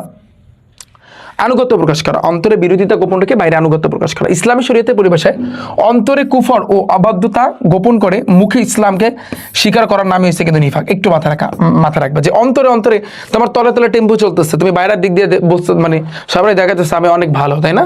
তুমি তলে আকাম করতেছো কিন্তু সবার সামনে তুমি একেবারে হাজি, হ্যাঁ, তাই না? তাহলে জিনিসটা হচ্ছে এরকম যে অন্তরে তোমার কুফর ও অবাধ্যতা কিন্তু তুমি গোপন করে রাখছো, কিন্তু মুখে ইসলামকে মানে স্বীকার করতেছো, যে মুখে হ্যাঁ আমি একজন মুসলমান, তাই না? তুমি স্বীকার করতেছো, বাট তোমার ওই অন্তরে নামাজের গুলি মারি, নামাজ কিটা নামাজ পড়বো, আবার যাই 30টা রোজা কেমনে রাখবো, জাকাত দেওয়া, নিজেই খয়রাতি আবার জাকাত দেবে, কি জাকাত কি দেবে? বড় আলেম হয়ে গেছে, ওয়াজ করতেছে, বড় আলেম হয়ে গেছে, বাহ আলেম হয়ে গেছে। এই জিনিসগুলাই যে তোমার অন্তরে কুফরি চলতেছে, ও অবাধ্যতা গোপন করে তুমি মুখে ইসলামকে কিন্তু স্বীকার করতেছে, এটা নাম হচ্ছে কিন্তু নিফাক। আর যে এইরূপ কিন্তু কাজ করে তাকে কিন্তু বলা হয় মুনাফিক। যে এইরূপ কাজ করে তাকে আমরা বলতে পারি ডাইরেক্ট মুনাফিক। মুনাফিকরা অন্তরের দিক থেকে কাফের ও অবাধ্য। মুনাফিকরা কি? অন্তরের দিক থেকে কাফের ও অবাধ্য, কিন্তু বাহ্যিকভাবে তারা কিন্তু ইসলাম ও ঈমান কিন্তু স্বীকার করে এবং মুসলিমদের ন্যায় ইবাদত করে। তারা ইবাদতও করে, বাট তারা কাফের। রাসূল সাল্লাল্লাহু আলাইহি ওয়াসাল্লামের তিনি কিন্তু বলছে, এই যে দেখো তিনি যে আয়াতটা বলছে, আমি যদি বলি এখানে স্পষ্ট দেখাচ্ছে না, যে আয়াতুল মুনাফিকি সালাসুন ইজা হাদ্দাসা কাযাবা ওয়া ইজা ওয়াহাদা আখলাফা ওয়া ইজা তুমিনা খানা। দেখো মুনাফিকের কিন্তু চিহ্ন 3টা। তিনি যেটা বলছে মুনাফিকের চিহ্ন কয়টা ভাইয়া? 3টা। যখন সে কথা বলে তখন মিথ্যা কথা বলে, এটা মাথায় রাখবে। 1 নম্বরে কি? যখন সে কথা বলে মিথ্যা কথা বলে, যখন সে ওয়াদা করে তা ভঙ্গ করে, আর যখন সে কোনো কিছু তার নিকট আমানত রাখে তা কিন্তু খেয়ানত করে। ওই যে আমানত রাখে খেয়ানত করা, এটা মুনাফিকের কিন্তু আলামত। তাহলে তুমি চিন্তা করো, মিথ্যা কথা বলা মুনাফিক, তার মানে তুমি এই জীবনে যতগুলা মিথ্যা কথা বলছো তার মানে তুমি একজন মুনাফিক। ডাইরেক্ট হিসাব, তওবা করো, এখনই তওবা করো, আল্লাহর কাছে তওবা করো।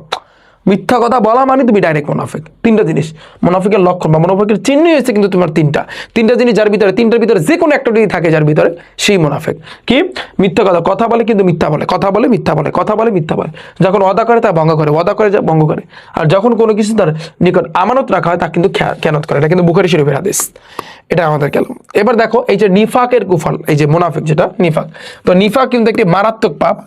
তো এটি মানুষের চরিত্র ও নৈতিকতা কিন্তু ধ্বংস করে দেয়। চরিত্র এবং নৈতিকতা অবশ্যই ধ্বংস করবে। তুমি যদি মিথ্যা কথা বলো, তোমার নৈতিকতা থাকবে, তোমার চরিত্র থাকবে, তোমার ক্যারেক্টার থাকবে, লুজার কোথাকার, তাই না? মানে সবাই যদি জানতে পারে যে তুমি মিথ্যা কথা বলতেছো, তার মানে কি এর ফলে কিন্তু মানুষ মিথ্যাচারে অভ্যস্ত কিন্তু হয়ে পারে। এবং আল্লাহ তাআলা বলেন, আল্লাহু ইয়াশহাদু ইন্নাল মুনাফিকিনা লাকাযিবুন।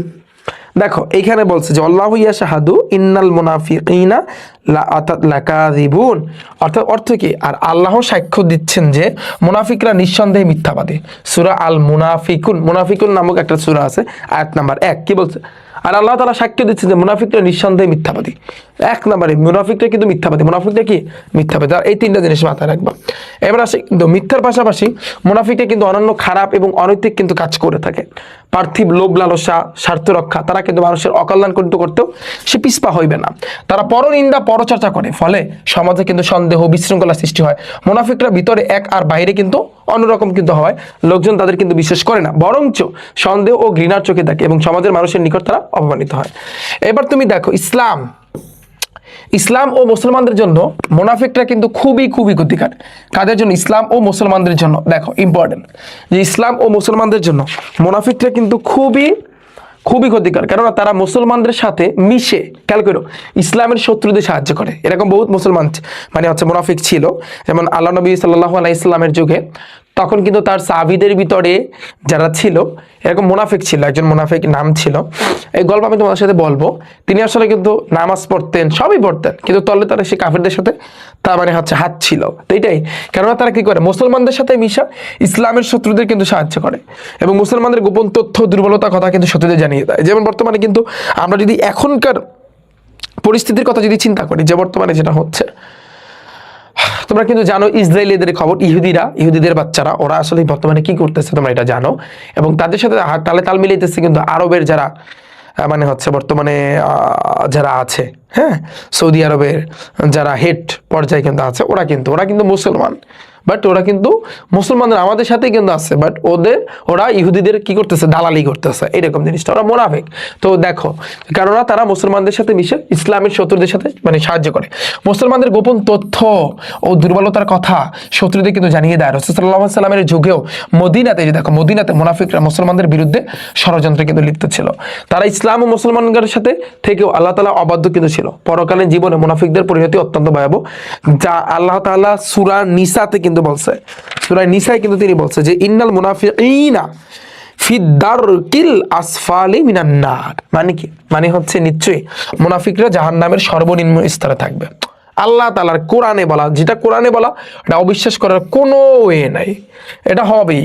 দেখো, আমরা নিফাক থেকে বেঁচে থাকবো। আমাদের আত্মীয় স্বজন, বন্ধু বান্ধব, পাড়া প্রতিবেশী সকলের নিকট নিফাকের কুফল এবং পরিণতির কথা কিন্তু তুলে ধরবো এবং তাদেরকে আমরা সতর্ক করবো। রাসূল সাল্লাল্লাহু আলাইহি সাল্লাম মুনাফিকদের যে 3টা চিহ্ন বা নিদর্শনের কথা বলেছেন, এগুলো থেকে আমরা অবশ্যই বেঁচে থাকবো এবং নিজ জীবনে উত্তম মানে হচ্ছে চরিত্র অনুসরণ করবো। বাস শেষ। আমরা কি সম্পর্কে জানলাম ভাইয়া? আমরা কিন্তু নিফাক সম্পর্কে জানলাম এবং আমাদের মোটামুটি ভাইয়া একটা আইডিয়া চলে আসছে যে নিফাক আসলে এক্স্যাক্টলি কি। তার মানে টাইপ নাম্বার 4-এ আমরা এখন নিফাক সম্পর্কে আলোচনা করব। নিফাক অর্থ কি বলো তো? নিফাক অর্থ হচ্ছে হিংসা, কপটতা, অবদ্ধতা না পরনিন্দা? বলো পরনিন্দা। নিফাক অর্থ কি? কে বলতে পারবা? ভণ্ডামি না? ভণ্ডামি, কপটতা, মনে আছে? হ্যাঁ, থ্যাংক ইউ। তাহলে তুমি চিন্তা করো, এটা অর্থ হবে কিন্তু কপটতা। নিফাক অর্থ হচ্ছে কিন্তু ভণ্ডামি, তারপর কপটতা, এগুলাই নিফাক। তারপর দেখো, কারা অন্তরের দিক থেকে কাফের ও অবাধ্য? মুনাফিকরা কাফের অন্তরের দিক দিয়া ডাইরেক্ট। দেখো, লাবিব সবার সাথে মিথ্যা বলে এবং সুযোগ বুঝে প্রতারণা করে। তাহলে এটা কি? এদের দিনাজপুর বুটারছে। ও যেহেতু সবার সাথে মিথ্যা বলে, মিথ্যা বলা মানে কি? মিথ্যা বলা আমানতের মানে খেয়ানত করা, মানে ওয়াদা পালন না করা, তাই না? এগুলো কিন্তু তোমার মুনাফিক। তার মানে কিন্তু আমি বলতে পারি নিফাক, হুইচ ইজ নিফাক। এবার দেখো বলছি কি, যে মুখে ইসলামের কথা স্বীকার করে কিন্তু অন্তরে অবাধ্যতা লুকিয়ে রাখে, তাকে আমরা কিন্তু কি বলবো? যে মুখে ইসলামের কথা স্বীকার করতেছে বাট অন্তরে অবাধ্যতা, তখন তাকে আমরা কিন্তু বলবো মুনাফিক বলবো। তখন তাকে কি বলবো ভাইয়া? মুনাফিক বলবো। কাফিরদের থেকেও জঘন্য কারা বলতো? যারা কাফির তার চেয়েও কিন্তু জঘন্য কিন্তু ভাইয়া মুনাফিকরা, এটা মাথায় রাখবা। কারা বাহ্যিকভাবে ইসলাম ও ঈমান স্বীকার করে মুসলমানদের মতো ইবাদত বন্দিগি কিন্তু করে? কারা বলতো? যারা কিন্তু তোমার স্বীকার করতেছে ইসলাম ও ঈমান, তারা স্বীকার করতেছে, বাট এরা কিন্তু স্বীকার করে, হ্যাঁ ইসলাম ঈমানকে স্বীকার করে, কিন্তু মুসলমানদের মতো ইবাদত বন্দেগী করে। তো একমাত্র হচ্ছে কিন্তু মুনাফিকরা। কারা ভাইয়া? মুনাফিকরা।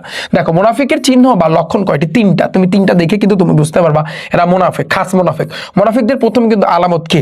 তারা কিন্তু প্রথম মানে হচ্ছে আলামত হচ্ছে মানুষের সাথে কথা বলার সময় মিথ্যা বলা। এটা 1 নম্বরে রাখছে, যে কথা বলার সময় যারা মিথ্যা কথা বলে না, মাথায় রাখবা এটা হচ্ছে 1 নম্বরে, ঠিক আছে? এবার দেখো পরেরটা, আমানতের বিপরীত শব্দ কি? আমানতের বিপরীত হচ্ছে কিন্তু খেয়ানত। যেমন আমানতের মাল খেয়ানত করা, এটা কিন্তু তোমার 3 নম্বরে। মুনাফিকের 3টা লক্ষণ না, যে যখন কথা বলে মিথ্যা বলে, 1 যখন কথা বলে মিথ্যা বলে, 2 যখন ওয়াদা করে ওয়াদা ভঙ্গ করে, আর 3 আমানতের মাল খেয়ানত করে। তাহলে আমানতের বিপরীত কি? খেয়ানত। গনিমিয়া সর্বদা ওয়াদা ভঙ্গ করে এবং আমানতের খেয়ানত করে, ফলে গনিমিয়াকে আমরা কি হিসাবে ধরতে পারি? একেবারে মুনাফিক। ওই চিজ এই যে দেখো মুনাফিক। সাদিক একজন সমাজকর্মী, কিন্তু তিনি প্রতিশ্রুতি ভঙ্গ করেন, এবং সাদিকের আচরণের মাধ্যমে প্রতিশ্রুতি যেহেতু ভঙ্গ করা, তার মানে কি? ওয়াদা ভঙ্গ করা। এটা কিন্তু আমরা বলতে পারি প্রতিশ্রুতি দেওয়া মানে কি? ওয়াদা করা। প্রতিশ্রুতি দেওয়া মানে কি ভাইয়া? ওয়াদা করা। এটা মাথায় রাখবা। তার মানে আমি কিন্তু তাকে বলতে পারি মুনাফিক। এবার দেখো পরেরটা, মুনাফিক চিরকাল জাহান্নামের আগুনে কিন্তু জ্বলবে। কারণ কি? কারণ তারা কি? তারা হচ্ছে কিন্তু তাওহীদের অবিশ্বাসী, গায়ে পড়ে ঝগড়াকারী, মিথ্যাবাদী, খেয়ানতকারী। তো আমরা কিন্তু ডাইরেক্ট কিন্তু বলতে পারি কি বলতো? তারা কিন্তু মিথ্যাবাদী। তারা মিথ্যাবাদী, তারা কিন্তু মিথ্যাবাদী। 1 নম্বরে তারা 1 নম্বরে, যেহেতু 1 নম্বরটা প্রাধান্য বেশি পাবে। মুনাফিকরা জাহান্নামের সর্বনিম্ন স্তরে কিন্তু অবস্থান করার কারণ কি? কারণ আল্লাহ তাআলার নানা রকম অন্তরে কুফর, আল্লাহ তাআলার অস্তিত্বকে অস্বীকার, নানা রকম অশ্লীল কাজ করা, অন্তরে কুফর, বা হ্যাঁ অন্তরে কুফর, অন্তরে কিন্তু কুফর আছে। তো অন্তরে কুফর কিন্তু লালন কইরা সে বাহ্যিকভাবে ঈমানকে প্রকাশ করতেছে না, সে ঈমান আছে। কারা মিথ্যাবাদী বলতো? মুনাফিকরা। ডাইরেক্ট মুনাফিকরা কিন্তু মিথ্যাবাদী। হরতালের সময় পাবলিক বাস ভাঙচুরকারী, এরা কারা? এটা আমরা কিন্তু এক কথায় বলতে পারি একটা মুনাফিক। কারণ হরতালের সময় পাবলিক বাস মানে এখানে একটা কথা আছে না, আমানতের মাল খেয়ানত করা। একজনের মাল তোমার কাছে গচ্ছিত রাখছে, তুমি কিন্তু সেটা কিন্তু খেয়ানত করে দিছো। তাহলে বিষয়টা কিন্তু এরকমই, বিষয়টা বুঝছো? বিষয়টা কিন্তু এরকমই। কারণ কি? তুমি চিন্তা করতে পারো, কারণ তুমি এটা আমানতের মাল খেয়ানতের সাথে তুমি তুলনা করতে পারো।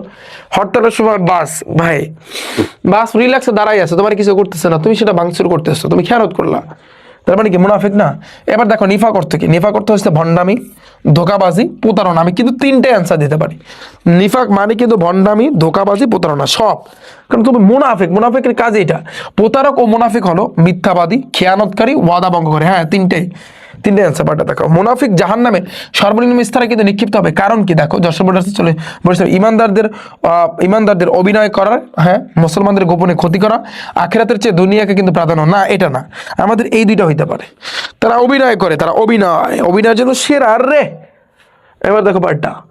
সো আমরা কিন্তু টাইপ নাম্বার 4 আমরা ডান করেছি। এবার আসি কিন্তু আমরা টাইপ নাম্বার 5। এখন তুমি বলবা যে ভাইয়া টাইপ নাম্বার 5 কোনটা? রিসালাত। আমরা এখন রিসালাত সম্পর্কে জানবো। কি সম্পর্কে জানবো ভাইয়া? আমরা এখন ঠান্ডা মাথায়, ভাইয়া দেখো তুমি, আমরা এখন রিসালাত সম্পর্কে জানবো। তুমি দেখো রিসালাত অর্থ কি বলো? রিসালাত শব্দের অর্থ হচ্ছে বার্তা বা চিঠি পৌঁছানো, বা হচ্ছে কিন্তু সংবাদ বা কোনো ভালো কাজের দায়িত্ব বহন করা। এটা মাথায় রাখবা। রিসালাত মানে কি? বার্তা বা চিঠি পৌঁছানো, ওকে, বা ভালো কাজ যেটা, এটা কিন্তু পৌঁছানো রিসালাত। ঠিক আছে, আমার কথা বুঝছো? রিসালাত মানে কি? বার্তা বা চিঠি পৌঁছানো, তারপর পয়গাম বা সংবাদ বা কোনো ভালো কাজের দায়িত্ব কিন্তু বহন করা, কোনো ভালো কাজের কি দায়িত্ব বহন করা। এখন তুমি দেখো, আমরা যদি সংখ্যাটা পড়ি, মহান আল্লাহ রাব্বুল আলামিন পবিত্র বাণী, তার যে পবিত্র বাণী কি বলছে? যে তার পবিত্র বাণীটা, যেমন আমরা পবিত্র বাণী বলতে কোরআনকে বুঝি, তাই না? তো এই কোরআনকে মানুষের নিকট কিন্তু পৌঁছে দেওয়ার দায়িত্বকে রিসালাত বলা হয়। আর যিনি এই দায়িত্বটা পালন করেন, তখন তাকে আমরা বলবো রাসূল। কারণ রাসূলদের কাজ কি? রাসূলের কাজ হচ্ছে কিন্তু আল্লাহ তাআলার বাণী সবার কাছে কিন্তু পৌঁছে দেওয়া। তাহলে এই রিসালাতের যে এই যে পাঠটা যে তুমি যে পড়তেছো ভাইয়া, এটা সম্পূর্ণ কিন্তু তাহলে রসুলকে নিয়ে কথা হবে, তাই না? কারণ অর্থাৎ রিসালাত মানে কি? রিসালাত মানে হচ্ছে কিন্তু বার্তা বা চিঠি বা সংবাদ পৌঁছানো। ওকে, তাহলে সংজ্ঞায় কি? মহান আল্লাহ রাব্বুল আলামিনের পবিত্র বাণী মানুষের কাছে কিন্তু পৌঁছে দেওয়াকে বলা হয়, বা পৌঁছে দেওয়ার দায়িত্বকে আমরা কিন্তু বলতে পারি রিসালাত। আর যিনি এই দায়িত্ব পালন করেন, তখন তাকে বলা হয় রাসূল। তখন তাকে কি বলা হয়? রাসূল। রাসূল শব্দের বহু বচন কি? রুসুল। মাথায় রাখবা, রাসূল শব্দের বহু বচন, রাসূল কিন্তু তাহলে এক বচন, তাহলে এটার বহু বচন হয়েছে কিন্তু রুসুল। রাসূল শব্দের বহুবচন কি ভাইয়া? রসুল। এখন তুমি দেখো রিসালাতে বিশ্বাসের গুরুত্ব। ইসলামী জীবন দর্শনে রিসালাতে বিশ্বাস স্থাপন করা অপরিহার্য। তোমার বিশ্বাস করতে হবে। তাওহীদে বিশ্বাসের সাথে সাথে প্রত্যেক মুমিন এবং মুসলিমকে রিসালাতে বিশ্বাস করতে হবে। এবং ইসলামের মূল বাণী কালিমা তৈয়বা। ইসলামের মূল বাণী আছে না কি? ইসলামের মূল বাণী কি বলতো? কালিমা তৈয়বা। ইসলামের মূল বাণী কি? কালিমা তৈয়বা, লা ইলাহা ইল্লাল্লাহু মুহাম্মাদুর রাসূলুল্লাহ, তাই না? এই যে মূল যে বাণীটা, যে কালিমা তৈয়বা, এই বিষয়টি কিন্তু সুন্দরভাবে বিবৃত হয়েছে। এই কালিমা প্রথম অংশে তুমি দেখবা লা ইলাহা ইল্লাল্লাহ। লা অর্থ কিন্তু না, এটা মাথায় রাখবা। লা অর্থ কিন্তু না। ইলাহা, লা ইলাহা ইল্লাল্লাহ, ইল্লা অর্থ ছাড়া, আর আল্লাহ অর্থ আল্লাহ। আল্লাহ ছাড়া কোনো ইলাহ নেই। আল্লাহ ছাড়া কোনো ইলাহ নেই, বা আল্লাহ ছাড়া কোনো মাবুদ নেই। লা ইলাহা, লা ইলাহা অর্থ কি? কোনো ইলাহ নেই, ইল্লাল্লাহ, আল্লাহ ছাড়া। ইল্লা অর্থ কিন্তু ছাড়া। আমি, তোমরা অনেকে বলো ভাই আপনি যেভাবে ইংরেজিতে পড়ান প্রত্যেকটা শব্দের অর্থ ভেঙে ভেঙে, আপনি তো আরবিও পড়ান শুরু করছেন। আমি তোমাদেরকে দেখাচ্ছি, একটু হালকা বুঝাচ্ছি। দেখো, লা ইলাহা, কোনো ইলাহ নেই, কারণ লা অর্থ না। লা ইলাহা, কোনো ইলাহ নেই, ইল্লাল্লাহ, আল্লাহ ছাড়া। তো আল্লাহ ছাড়া অর্থ কি? আল্লাহ ব্যতীত। দেখো, আল্লাহ ব্যতীত কোনো মাবুদ নেই বা ইলাহ নেই। এটা দ্বারা তাওহীদের কিন্তু ঘোষণা দেওয়া হয়েছে। এখানে কি দেওয়া হয়েছে ভাইয়া? তাওহীদের ঘোষণা দেওয়া হয়েছে। এটা কি? এই যে লা ইলাহা ইল্লাল্লাহ, এটা হচ্ছে ইসলামের মূল বাণী, কালিমাই তৈয়বা। আর এর সাথে সাথে দ্বিতীয় আরেকটা অংশ আছে, মুহাম্মাদুর রাসূলুল্লাহ সাল্লাল্লাহু আলাইহি সাল্লাম। তো মুহাম্মাদুর রাসূলুল্লাহ এর অর্থ হচ্ছে কিন্তু মুহাম্মদ সাল্লাল্লাহু আলাইহি সাল্লাম আল্লাহর রাসূল, তারা রিসালাতের ঘোষণা দেওয়া হয়েছে। আমরা যে ইসলামের যে মূল বাণীটা, যে তোমার হচ্ছে কালিমায়ে তৈয়বা, আমরা কিন্তু জানি কি কালিমায়ে তৈয়বা কি? লা ইলাহা, লা ইলাহা, দেখো ইল্লাল্লাহ। আচ্ছা দাঁড়াও, এটা আমার হয় নাই। লা ইলাহা ইল্লাল্লাহ, তাই না? ইল্লা মানে কি? আল্লাহ ছাড়া। তো ইল্লাল্লাহ, লা ইলাহা ইল্লাল্লাহ। হ্যাঁ, লা ইলাহা ইল্লাল্লাহ, এই যে কালিমা তৈয়বায় লা ইলাহা ইল্লাল্লাহ মুহাম্মাদুর রাসূলুল্লাহ। তো লা ইলাহা ইল্লাল্লাহ অর্থ হচ্ছে আল্লাহ ছাড়া কোনো মাবুদ নাই। এখানে কিন্তু তাওহীদের ঘোষণা দেওয়া হয়েছে। এই যে দেখো, লা ইলাহা ইল্লাল্লাহ, এই অংশটা কিন্তু তোমার তাওহীদের কিন্তু ঘোষণা দেওয়া হয়েছে। তোমরা বলো ভাইয়া জবর জের পেশ দেন নাই, অসুবিধা নাই, তুমি বুঝে নাও। এবার মুহাম্মাদুর রাসূলুল্লাহ, তো মুহাম্মাদুর রাসূলুল্লাহ একটু মাথায় রাখবা, মুহাম্মাদুর রাসূলুল্লাহ। আচ্ছা দেখি আমার বানানটা হয়েছে কিনা। মুহাম্মাদুর রাসূলুল্লাহ, মুহাম্মাদুর রাসূলুল্লাহ, একটু দেখো, মুহাম্মাদুর রাসূলুল্লাহ, মুহাম্মাদুর রাসূলুল্লাহ, একটু মাথায় রাখবা। লা ইলাহা ইল্লাল্লাহ মুহাম্মাদুর রাসূলুল্লাহ। এই যে, তাহলে এখানে কিন্তু দুইটা পার্ট ভাইয়া, এখানে কিন্তু তোমার দুইটা পার্ট, লা ইলাহা ইল্লাল্লাহ আর মুহাম্মাদুর রাসূলুল্লাহ। লা ইলাহা ইল্লাল্লাহ দ্বারা বোঝায় আল্লাহ ছাড়া কোনো ইলাহ নেই। এটা হয়েছে কিন্তু তাওহীদের ঘোষণা। এটা কিসের ঘোষণা? এটা কিন্তু তোমার তাওহীদের ঘোষণা, তাওহীদের ঘোষণা। ওকে, এটা মাথায় রাখবা। আর এইখানে মুহাম্মাদুর রাসূলুল্লাহ সাল্লাল্লাহু আলাইহি সাল্লাম, এই যে দেখো, এটা হচ্ছে কিন্তু রিসালাতের ঘোষণা দেওয়া। এখানে ঘোষণা দেওয়া হয়েছে রিসালাতের ঘোষণা দেওয়া। তো দুইটা অংশ, রিসালাতের ঘোষণা, একটু মাথায় রাখবা। ক্লিয়ার? তাহলে তাওহীদের ঘোষণা লা ইলাহা ইল্লাল্লাহ মুহাম্মাদুর রাসূলুল্লাহ, এটা কিন্তু তোমার রিসালাতের ঘোষণা। ওকে, এখন তুমি দেখো, সুতরাং তাওহীদে বিশ্বাস স্থাপনের ন্যায় রিসালাতেও কিন্তু বিশ্বাস স্থাপন করতে হবে। তুমি যেভাবে লা ইলাহা ইল্লাল্লাহর প্রতি কিন্তু বিশ্বাস স্থাপন করবা, তোমার কিন্তু অবশ্যই এই রিসালাতের প্রতি, যে রিসালাতের ঘোষণার প্রতি তোমার বিশ্বাস স্থাপন করতে হবে। বস্তুত রিসালাতে বিশ্বাস না করলে কেউ মুমিন হতে পারবে না। কারণ রসুল এখানে বলাই হয়েছে আমানতু বিল্লাহি ওয়া মালাইকাতিহি ওয়া কুতুবিহি ওয়া রুসুলিহি, রসুলগণের প্রতি বিশ্বাস যদি না থাকে তাহলে তুমি তো মুমিনই না। এটাই বলছে যে রিসালাতে। তো রিসালাতে যদি তুমি বিশ্বাস না করো তাহলে তুমি মুমিন না। কেননা মানুষের জ্ঞান কিন্তু সীমাবদ্ধ। এই স্বল্প জ্ঞান দ্বারা অনন্ত ও অসীম আল্লাহ তাআলার পূর্ণ পরিচয় লাভ করা কিন্তু সম্ভব না। তাই নবী রাসূলগণ মানুষের নিকট আল্লাহ তাআলার পরিচয় তুলে ধরেছেন, কারণ তাদের মাধ্যমে কিন্তু আমরা জানতে পেরেছি। তার পূর্ণাঙ্গ ক্ষমতা ও গুণাবলী বর্ণনা কিন্তু প্রদান করেছেন, যে আল্লাহ তাআলার পূর্ণাঙ্গ ক্ষমতা ও গুণাবলী, আল্লাহ তাআলার পূর্ণাঙ্গ ক্ষমতা ও গুণাবলী এগুলো কিন্তু বর্ণনা দিচ্ছেন। তারা ইহকালীন ও পরকালীন কল্যাণের জন্য আল্লাহ তাআলা জীবন বিধান ও দিক নির্দেশনা দিয়েছেন। তারা ইহকালীন ও পরকালীন কল্যাণের জন্য, আল্লাহ তাআলা জীবন বিধান ও দিক নির্দেশনা কিন্তু দিয়েছেন। হযরত মুহাম্মদ সাল্লাল্লাহু আলাইহি সাল্লাম না আসলে নবী ও রাসূল সম্পর্কে আমরা কিছুই জানতে পারতাম না। এমনকি আল্লাহ তাআলা সত্তা ও সিফাতের পরিচয় লাভ করতে পারতাম না। মূলত নবী রাসূলগণের কিন্তু আনিত বাণী ও বর্ণনার ফলে কিন্তু মানুষের পক্ষে তা সম্ভব হয়েছে। সুতরাং নবী রাসূলগণের এই সমস্ত সংবাদ বা রিসালাতকে কিন্তু বিশ্বাস করা অত্যন্ত গুরুত্বপূর্ণ। কেননা রিসালাতকে অস্বীকার করলে মহান আল্লাহ কি অর্থাৎ প্রকারান্তে অস্বীকার করা হয়। অতএব মানব জীবনে রিসালাতে বিশ্বাস করা ঈমানের দায়িত্ব এবং কর্তব্য। ঠিক আছে, এটা কিন্তু আমরা দেখলাম। এবার দেখো নবী রাসূলদের প্রেরণ অর্থাৎ নবী রাসূল প্রেরণের উদ্দেশ্য কি ছিল। দেখো মহান আল্লাহ রাব্বুল আলামিন যুগে যুগে অসংখ্য অগণিত নবী রাসূলগণ কিন্তু প্রেরণ করেছেন। তাদের উদ্দেশ্যহীনভাবে কি অর্থাৎ দুনিয়াতে কিন্তু প্রেরণ করা হয় না যে উদ্দেশ্য ছাড়াই পাঠাইছে এরকমটা না। তারা কিন্তু নবুয়ত ও রিসালাতের দায়িত্ব পালন করেছেন। মাথায় রাখবা, এই যে তারা কারা, নবী রাসূলগণের কথা বলছে, তারা নবুয়ত ও রিসালাতের দায়িত্ব পালন করছেন। তুমি একটু খেয়াল করো, শব্দটার সাথে মিলাও, নবী ও রাসূল। নবীরা তাহলে কি করছে, নবুয়তের দায়িত্ব পালন করছে, আর রাসূলরা কিন্তু রিসালাত, কারণ রাসূলের সাথে রিসালাত আসে, নবীদের সাথে নবুয়ত আসে। ওকে, বুদ্ধি, এগুলো বুদ্ধি। দেখো নবুয়ত ও রিসালাতের দায়িত্ব পালনের জন্য তাদের বেশ কিছু কাজ করতে হতো। যেমন কি কাজ? যেমন এক নম্বরে তারা মানুষের নিকট আল্লাহ তাআলার পরিচয় তুলে ধরেছেন। প্রথম কাজ তারা যেটা প্রথমে করছে, মানুষের এই পৃথিবীতে যত মানুষ আছে তাদের নিকট আল্লাহ তাআলার পরিচয়টা তুলে ধরছে। অর্থাৎ আল্লাহ তাআলার জাত বলো, জাত সিফাত বলো, তার ক্ষমতা বলো, তার নিয়ামত বলো, এগুলো কিন্তু মানুষের নিকট কিন্তু প্রকাশ করেছে। সেকেন্ড নাম্বার দেখো, সত্য ও সুন্দর জীবনের দিকে কিন্তু আহ্বান জানিয়েছেন। সত্য ও সুন্দর একটা জীবন, সেটার প্রতি আহ্বান জানিয়েছে।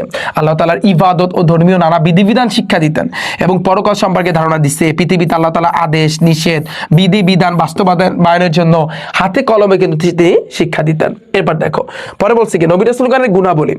নবী রাসূলগণ ছিলেন আল্লাহ তাআলার মনোনীত বান্দা, তাই না? এবং আল্লাহ তাআলা স্বয়ং তাদের নবুয়াত ও রিসালাতের দায়িত্ব পালনের জন্য নির্বাচিত করেছে। আল্লাহ তাআলা বলেন আল্লাহু ইয়াস্তাফি। দেখো আমি একটু এখান থেকে পড়বো। আল্লাহ তাআলা বলছেন আল্লাহু ইয়াস্তাফি মিনাল মালাইকাতি রাসূলাও ওয়া মিনান নাস ইন্নাল্লাহা সামিউম বাসীর। তো দেখো এখানে কিন্তু আল্লাহ তাআলা নিজে বলছে, এই কথা কিন্তু আল্লাহ তাআলা নিজে বলছে। কি বলছে?